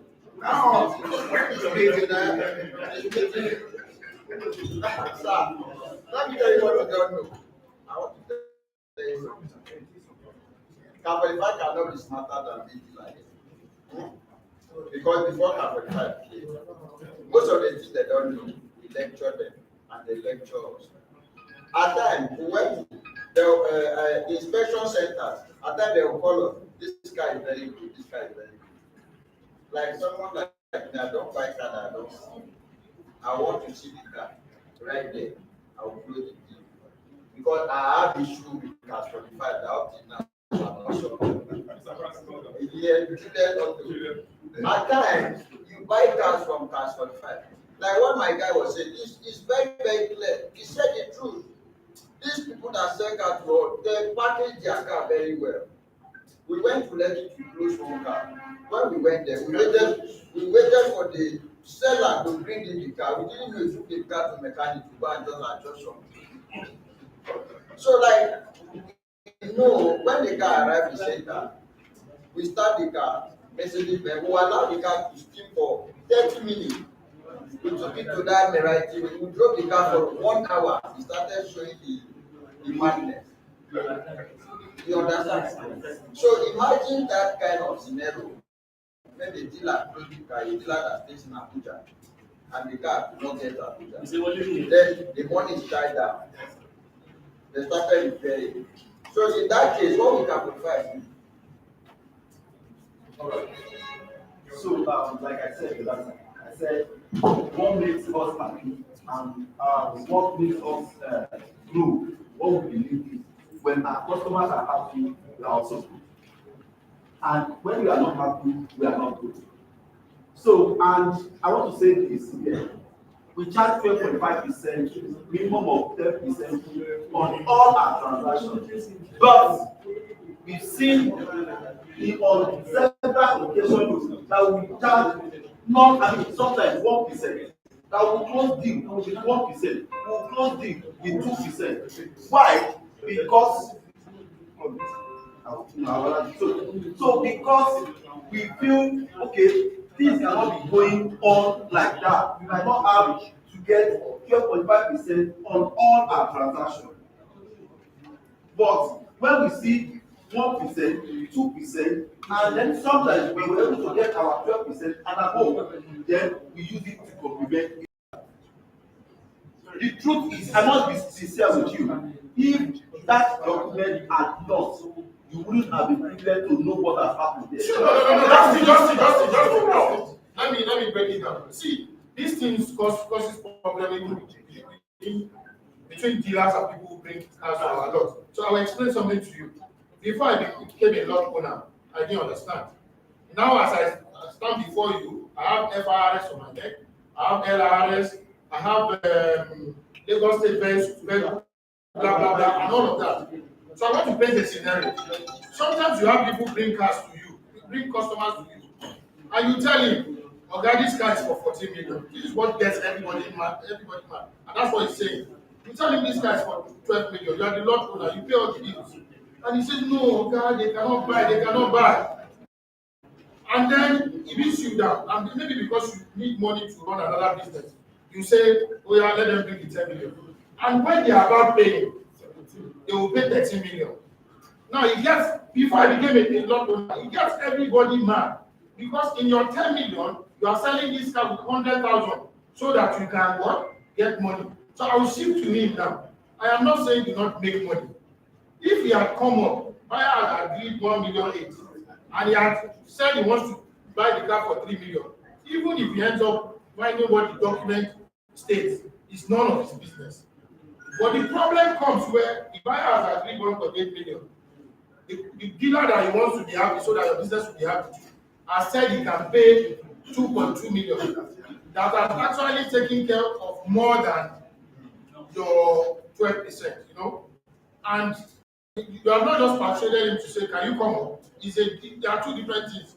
Can you come up? And he says no. He goes back to that. Or can you come up? Okay, let me see. I'll go back to 2.6.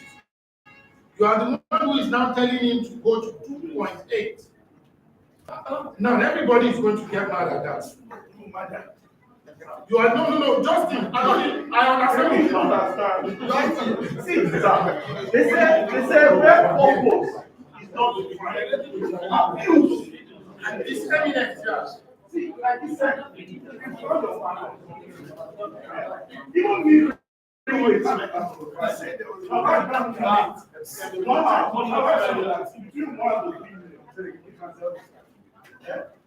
down 2.5. I don't know about the phone. Even if I go very, I think that's what they are. It's not cheap. Jonathan, you buy car. I want to. And when I saw, I'm not giving you to see, when I see people don't want to, when you write something on the door, and you are getting when you get brought calculated document, I promise I now this is what I've done with this guy. And I've agreed to say at 10 then maybe tomorrow I need money, let me just sell the water. It's my concern. I will not fault Remy because I chose to sell it. And I will not say because I sold this one to this guy at 5 naira. So the one I'm not selling to Remy with 20 naira because I want to pay him back on this guy. Remy will not pay, but it's not done.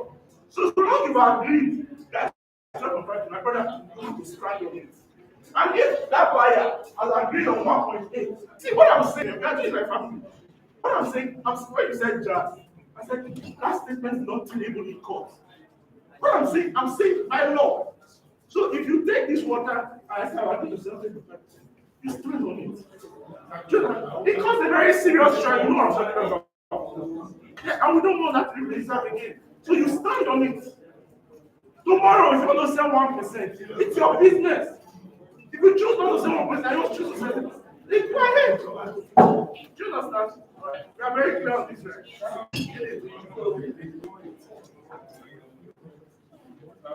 So for what Mr. Simpson said, in terms of price, we know that people are trying to even though we've had transactions that were lesser than 5%, we've had 1%.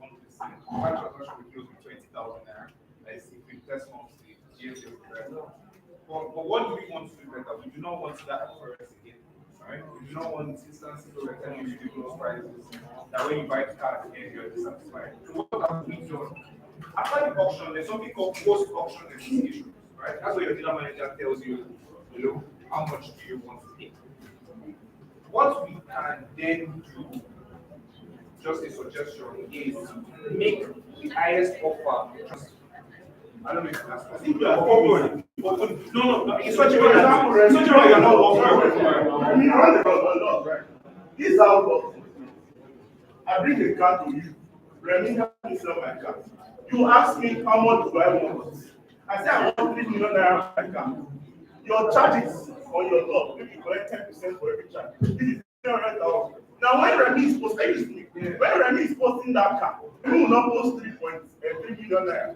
Instead, his last price will be 3.3 because he wants his charge. This is not rocket science. He wants his charge of 10%. Now, if tomorrow Remy now gets money that will pay 3.2, and Remy accepts, that means he knows that what he is maybe he needs money and ready to collect 200,000 instead of 100,000. I don't know if you are getting it. Because I run a lot. I know you give you give him 3 million. It doesn't affect my 3 million. It doesn't affect the next transaction. Are you getting it? It doesn't affect anything. So if Remy has chosen himself, I'm so grown up, I'm better 20,000 naira. It's my choice. I collect 10% with my choice. So it doesn't affect RS350. And that's okay because you made 10%. Instead of 5%, instead of 10% on my forge. Then when you are not selling my lectures, you now want to make it. It doesn't work. You understand? It's your own decision. If you want to make 12.5, if you know that if this guy wants to buy on that pilot, and you know that 10% will not close it, my brother, close it. You stand on it. If you want to come up fine, because what we are doing is blind business. It's blind business. We don't see the car. We don't know what the seller really wants. We are just saying what you are saying. And it's just all based on trust. So if you define that trust, my brother, we trust everything. Yeah. There is anything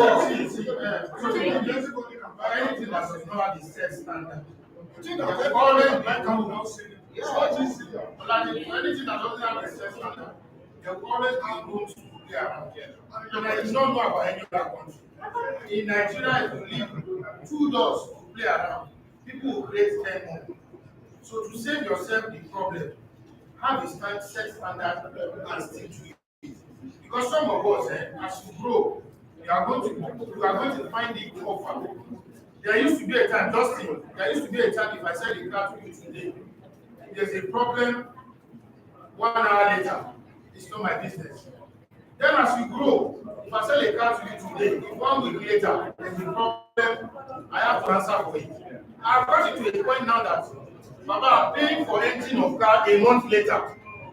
Because the person has done like, I got this car from Redimatic. There's nowhere you are going to. So, your name is agreed. You don't want your name mentioned anywhere.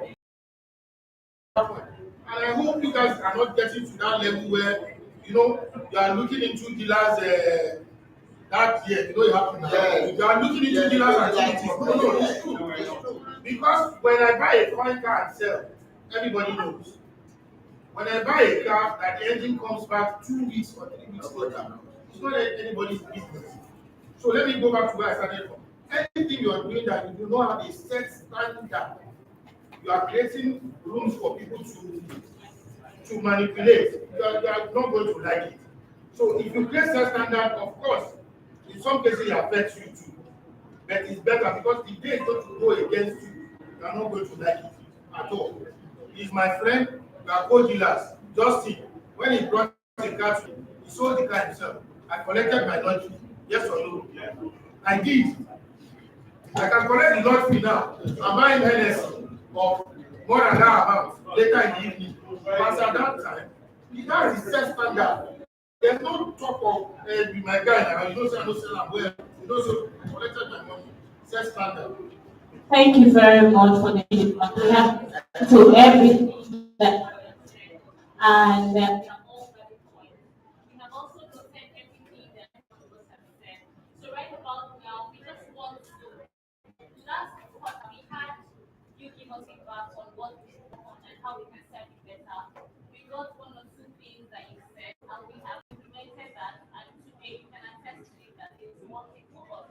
So now I just want to open the floor for you to give us feedback as to what you think we can implement and how we can help the business move forward. Because as other speakers have said, your progress is our progress. If you're doing well, then you're doing well. If you're not doing well, that will be on affect us. So we need to also have each other's back.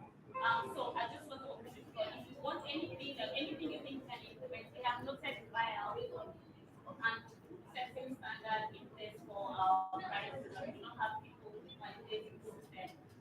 We want to also, if there's any other thing that you want us to implement so that we can work on that this quarter. So the next time we're going to be, we'll be sharing testimony on how we can improve so far.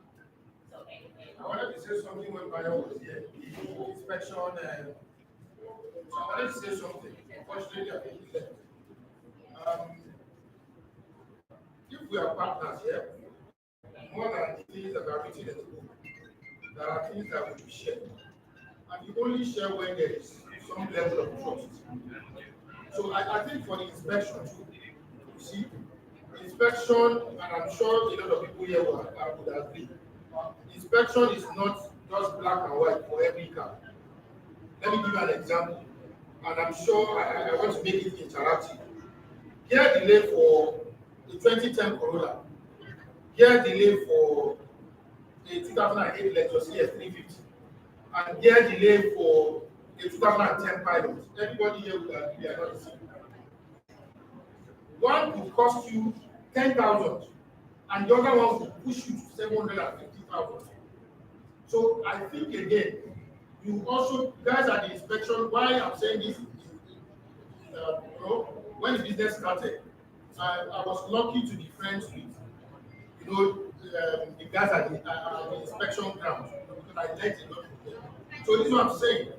A gear delay for a 2010 Corolla can live with the car for the next 5-7 years. A gear delay for a 2010 Pilot, when you drive them, they are going to behave the same way. For a 2010 Pilot, in most cases, it might just be a switch. Might just be a switch, you change it. A gear delay for a Lexus ES350, 2008 model. Now that you are driving it, it's just that gear delay. Tomorrow that you are selling the car, the gear is packing up. And when he said, gear is 50-50, I'm sorry. In my experience, it's 70-30. The reason why you think it's 50-50 is, who is selling it will leave you. But where the car is going to, eventually, it will back up. Somebody came to me yesterday. I was talking about a dealer I know. I mean, like that one, God forbid, I will never go to a dealer. Why? Because he bought a car that eventually. So, I think if we are not just making money, we are protecting the business, we should discuss those things too. And when we discuss them, we factor it. When this business was a few years, I'm sure that time I told some of the inspection guys that when they bring, just like what they said about that Vespa, there are cars that if you bring to my lot, while we are discussing, while we are having all the merriment and all of that, I will start them and let them run. Because I know that whatever it is, in 30 minutes, to come out. So I think we should share those things, because when you leave it as black and white, I tell you that people talk. If you have an ES350 that has gear delay problem, and you know that will run 4 hours in a day before it starts bringing it up, they will say it was certified. And you will take it there. And it's the truth. And me as a dealer, I'm going to buy and I'm going to sell it. I will never have a chance to drive it for 4 hours. Most people here know that time that there are lots of problems people get, especially when they are traveling. Evidence, you all know, people will buy a car, and then when they are going to Benin, you will just be brave, because you always know that this car, this problem is just the whole day. So I think more than just get delay, the inspection team should also work on, individual cars and how they respond to most of those things.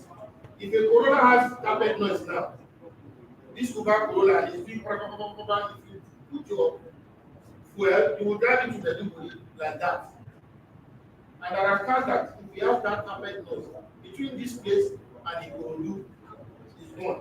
So more than the black and white of get delayed, individually, you guys have probably done inspection of maybe 10,000, 20,000 cars. You should now start, giving reports like that 3-way code that you said the dealer can do. And if you have files like that, the person can bring up files on 2008 ES350 peculiar problem, so that the person can educate the dealer that yes, even though this is slight gear problem, we have on record that when it comes to the C300 2008, this is what likely will come up in a few hours or a few months or a few days, so that this person will know what is dealing with. Please. Thank you. Is there any other?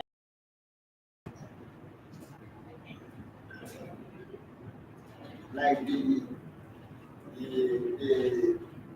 paperwork, the inspection, the documentation. I think you guys need to do more when it comes to. You need to do more when it comes to the documentation, because I bought it out with that. I was just living on my own. Police were knocking on my door, like for the look at. Yes, we end the matter at Alato. We discovered the person, the document, they were not in that. They were not checked. So, those are the little things that at times the inspection guy, at times they are tired. At times I go there, I look at they are tired, they are not doing the job. And if I expect from them, they are not even just trying to salary that we pay, but we are going to carry the pay. Like what my friend was saying, the wahala that we are carrying for ourselves. If we are telling to Capital, you will not be standing here. You will run. Yes. After we buy car from Capital, after the first, these people buy the car. At the end of the day, maybe they are heading to Abuja. The car parked us at Ibadan. The next thing, they are coming to your door. With soldier. First lap. And they are so all those things. Now what I was telling you, I always afraid of buying cars from Capital. Except I see with my eye, I don't buy it. Because of the police wahala and everything. So you guys should try to improve on those things. Let me concentrate more. Then I have something to say about that documentation. One, you don't check the one thing. If somebody brought a car to you, then you register a car, you don't compare a custom paper, the year the car came in, and the first registration. Like now, yes, the year the car came in, and the first registration. Like the car came in 2015, first registration is 2023. Definitely that car has been used by some other people that you don't have the document on that car. Like the first, second, third user. Like I have when I said the number, myself and wife, they will give us details of those that are registered in that. They will not tell the document you have for. It's only maybe the first or the second, the previous and the current one. Some people will buy a car now, they will register that car. newly attacked has been in, and they will not meet the inspection center for sale. You know, before, if you want to confirm that, you should check the first date on that proof of ownership. But this proof of ownership, if I register my car on what they call it, ownership, they will give you another proof of ownership with a new date of that particular time. You see, if they make car to my own lot, but I want to buy a car, the way I do the inspection, some people will wonder, okay, now wow, this one, how do you detect this? That is one. Then secondly, you people, they don't come date. You are not focused, you are not fast when you are doing all these contract new cars. I have an issue there. Although I maintain that particular situation myself, it cost me a lot of money. You know about it. I went to what they call it to buy 2013 ML to let I mean, what I'm trying to say is that those cars they bought brand new. You don't have document for it. It doesn't release note. Release note is nothing. It's nothing. If the car is brand new, that particular car will have the custom paper. There is a custom paper that will come with that from the company where they bought the car. They will send it to them. I think this is a bank who bought the car from Melissa Day. There is something before there is a custom paper that the Melissa Day will send to the company with the attestation with what they call the purchase receipt. Yes, with purchase receipt. But when they come to you, they say the guy will brand new. Then this releasing note. I wonder how we release notes. You know, he's aware of it.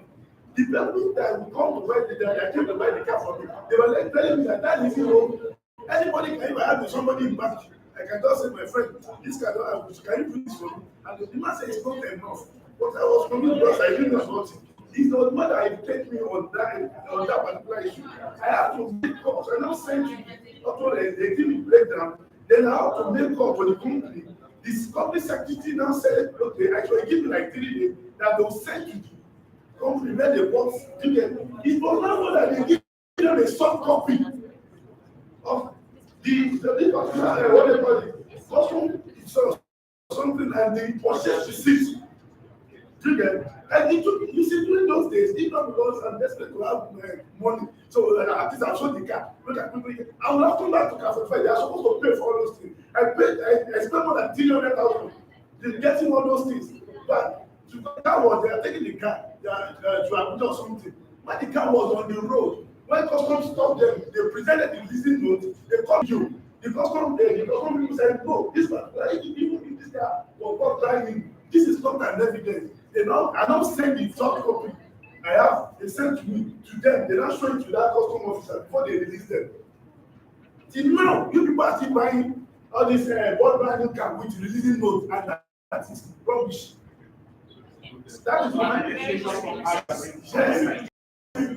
secondly,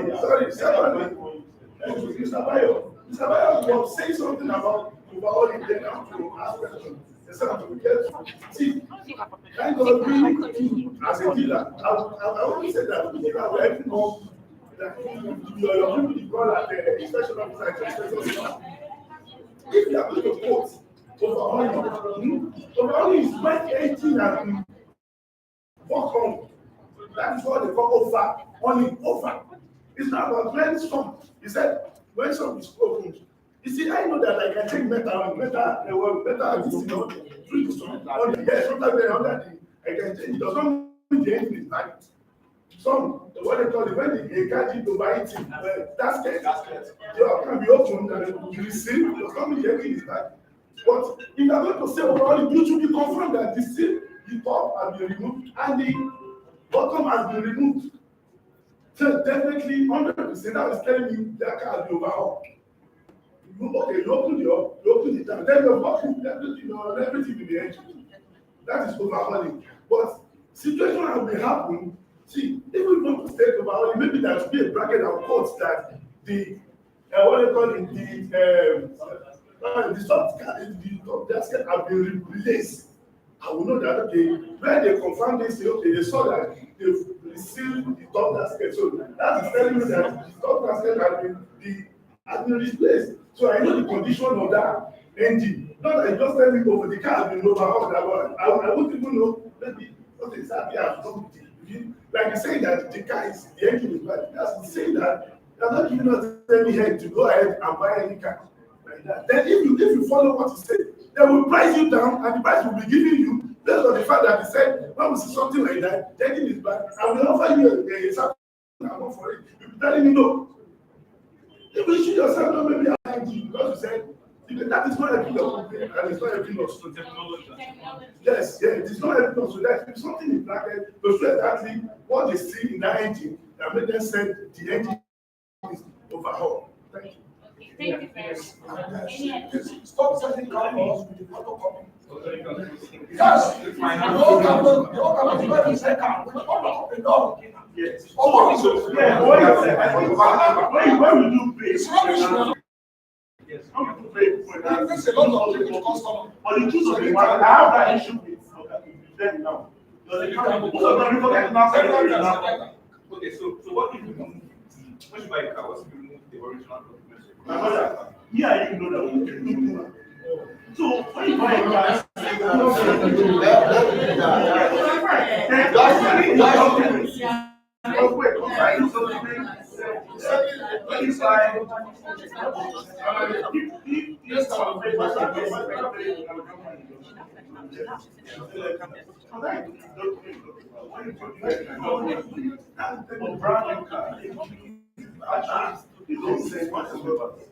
it's always a question of custom receipts. I know Hyundai, Bristol, but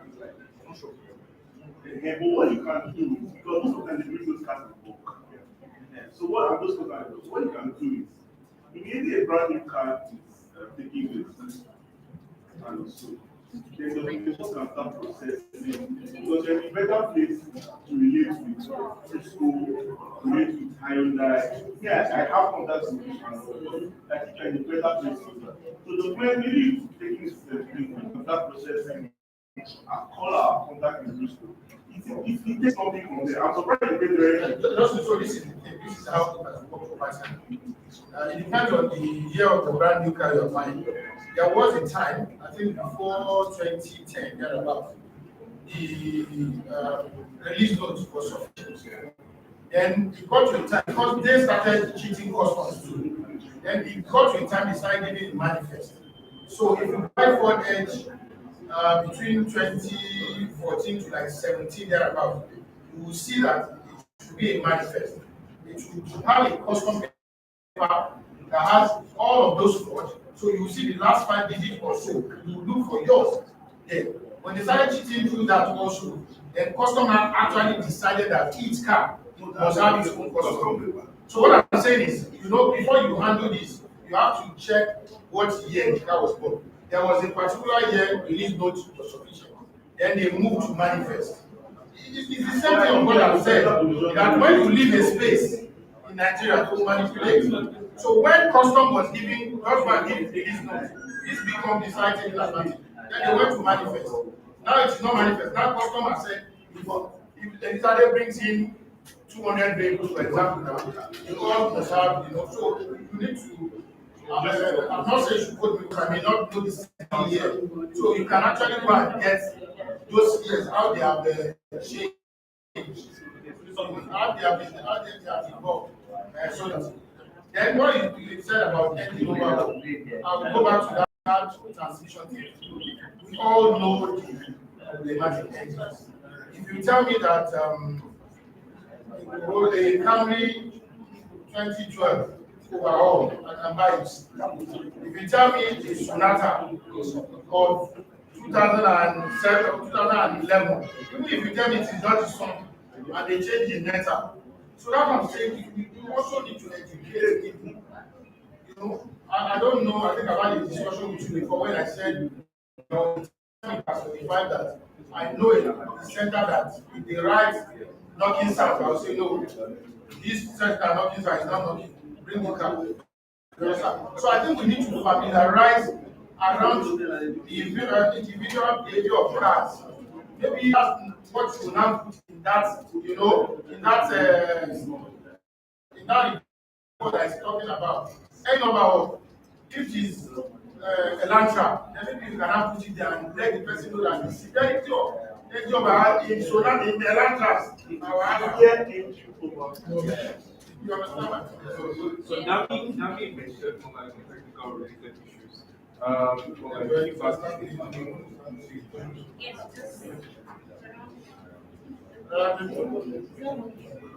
Okay, so that's the one again. I know that was. So I just want to speak on the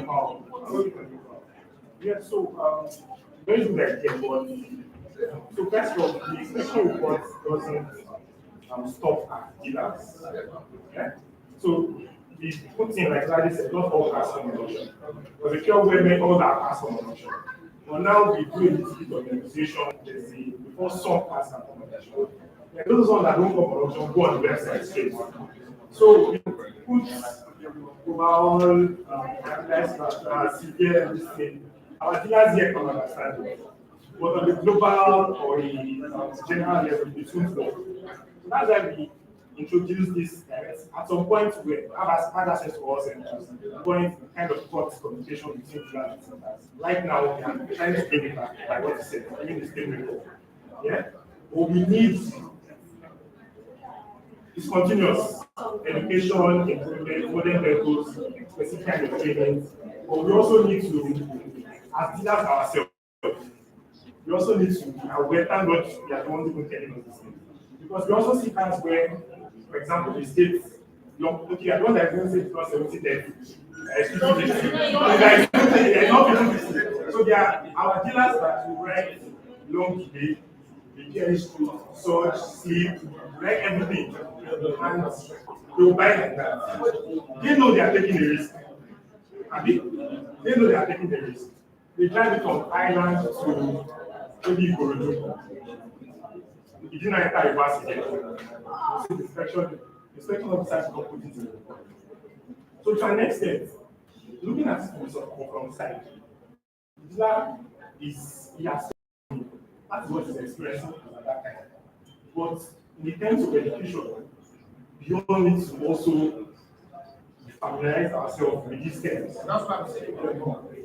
Because this, sorry, before you don't get see what these people build these cars, what are they doing? If you buy a 2008 now, you will notice that the dashboard melts. But if we get to the 2010, what happens? They are now using leather. It doesn't melt in Canada, but they probably are watching imports from other maybe regions. So they are what now improved.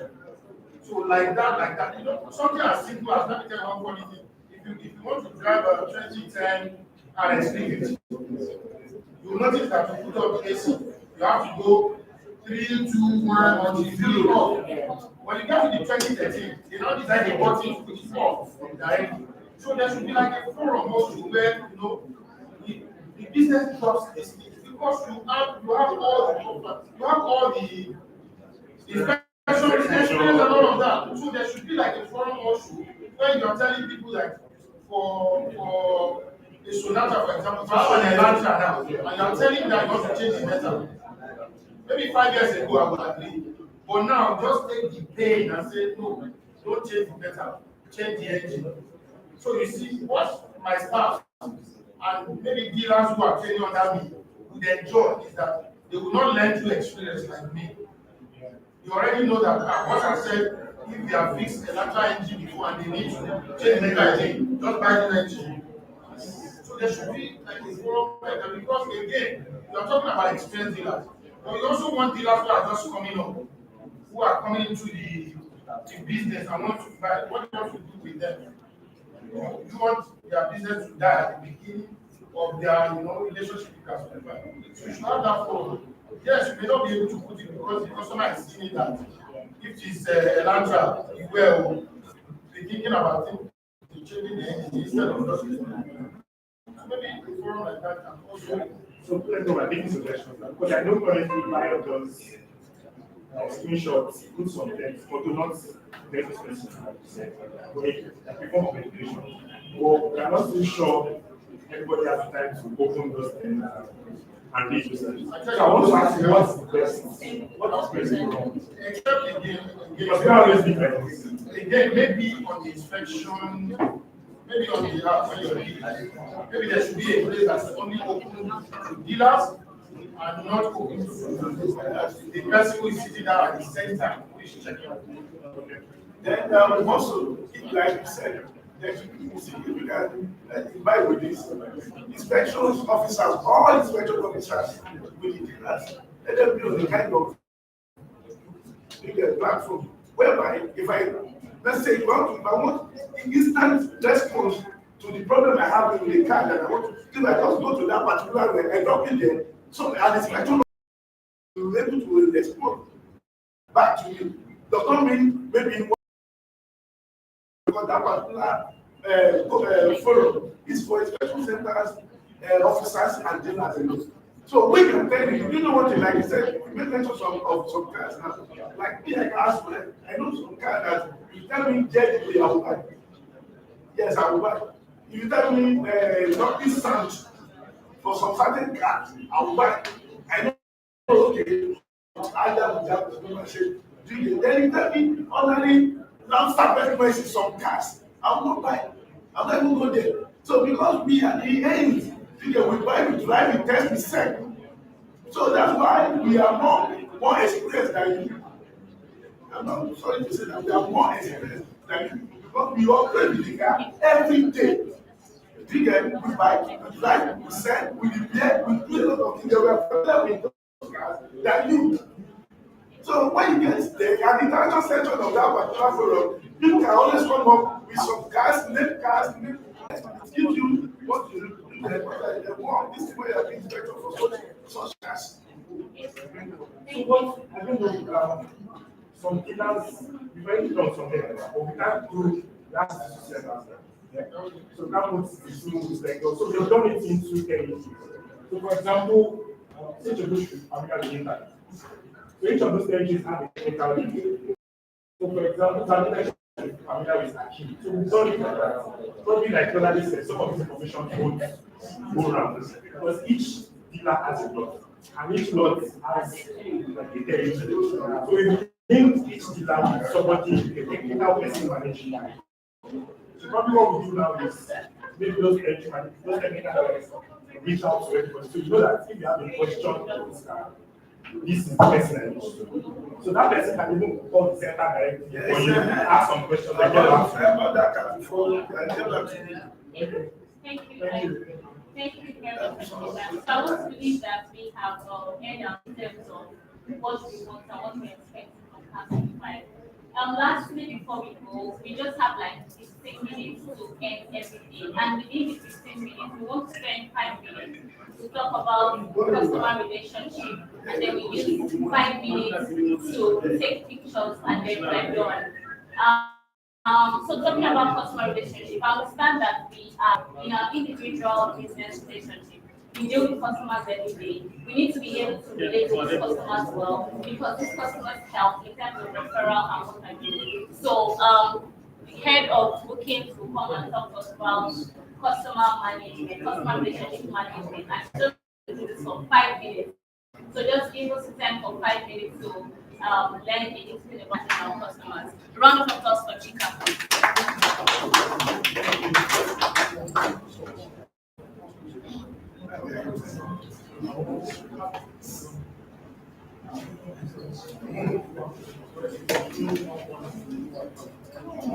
Good afternoon, everyone. Very next question. And we take your feedback as our customers and we just work on so now we want to also just tell you some tips on how you can treat your own customers. Now that things that you know that you already know, some of them you already know, but just to progress that when you go back to that purchasing cars from yes, you sell your cars, then you know how to interact with customers. So I'm just quickly go through because I don't time, I'll just read this very quickly. So building strong customer relationship is very important. And the pattern is that these customers at the end and your the ones that will give you reviews online, they're the ones that refer people to you, they're the ones that will somehow be indirectly expanded. Because word of mouth is, I think, the biggest way to expand, to show some kind of reputation you have. So if you have any customer relationship management, it will affect you. Because they will definitely give you things to do. They will definitely say bad things about you. Okay. So the first I'm going to talk about is that's the reputation. If you have set something online or one of your channels or something, you should ensure that that same information is happening across all the other channels, they should not be changing or changing, saying different things. So for instance, if I have a restaurant, on Facebook, and the restaurant is and I come and visit your blog, and tell you that and I will not want to. So as all you are consistent, you are saying safely and cost of what is telling you actually happening. Same thing that your staff and your profits. They should have the same information that you have, so that you don't conflict each other and lose the position. Second part about the lighting of customers. So your customers want to know that they're not happening to you. Why am I saying this? Because you want to give them the personality, and it's important because you have small personalized or like large businesses like ours. Because a large businesses like ours have a lot of companies. But when you are a small business, you can personalize personal needs. So when the customer has bought from you before and they come back to buy you, we want you to remember to have include that you have records. Because if I want to buy from you and I want to buy something else, I want to leverage on the so if you say, oh, okay, I don't remember if you buy this and that, it helps to take information to the next level and come to like something. What you just like I don't remember the actual like at the first time I had, then at that point, the relationship or future about that customer is kind of slow. So it's good to keep records of the customer so that when they come to buy again from you at that time, they can remember and they can show them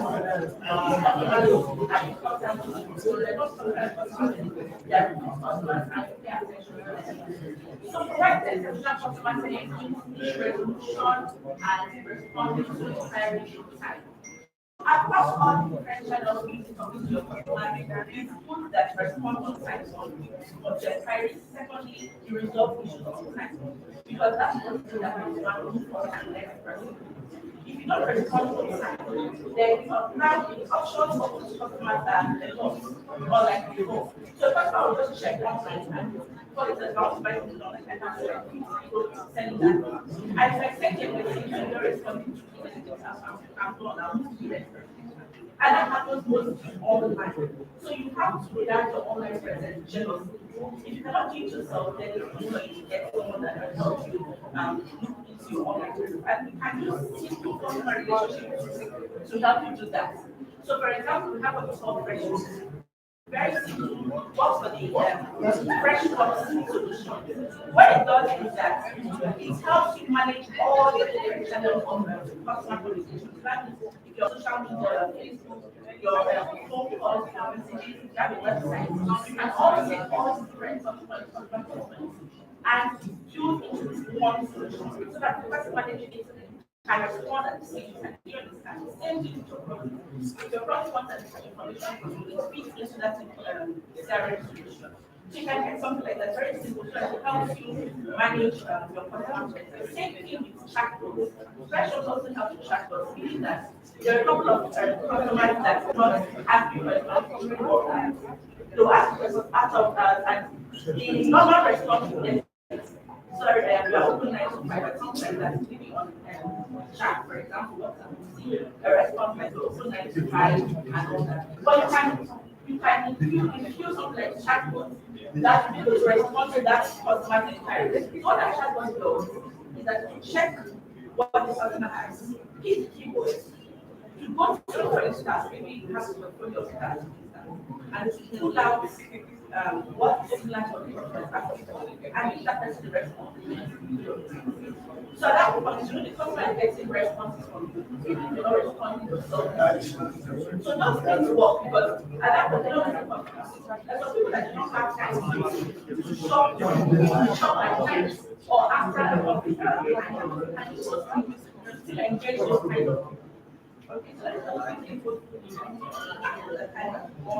so after social law is also very when someone buys a capital, it's important that you do that other after social support. So things like auto electrician, when things that can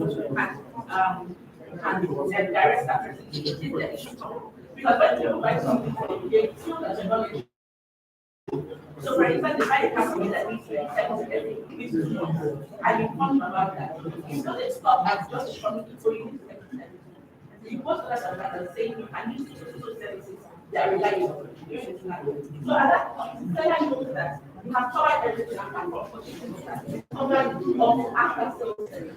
So it goes up also over after sales sellers of your customers. Okay, so customer profiling is inviting your customers into how you contact with you. We are listening about 5% of the customers thinking about 5%. So you take those ones very differently. You can do things like loyalty programs for them, promotions for them. You can go the extra mile to know about their personal details, like their families, so that when they're doing birthdays or something, you can send it to their family members. So those are the top and then you so the top 10. So the top 10 customers are the one that think and the things that you feel that they was nice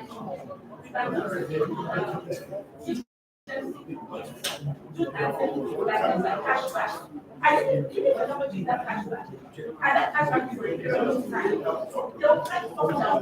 That's a different problem. So my next chance, you pay cashback and you say, come and buy something. And I'll give you cashback. And I don't know right now, but I know that I want that. So the next because I want to get that cashback for my own. So you want to buy like what happens is that you get someone can buy it from you, and then the customer gets cashback and you got an extra customer on your account. So what you do is that your customers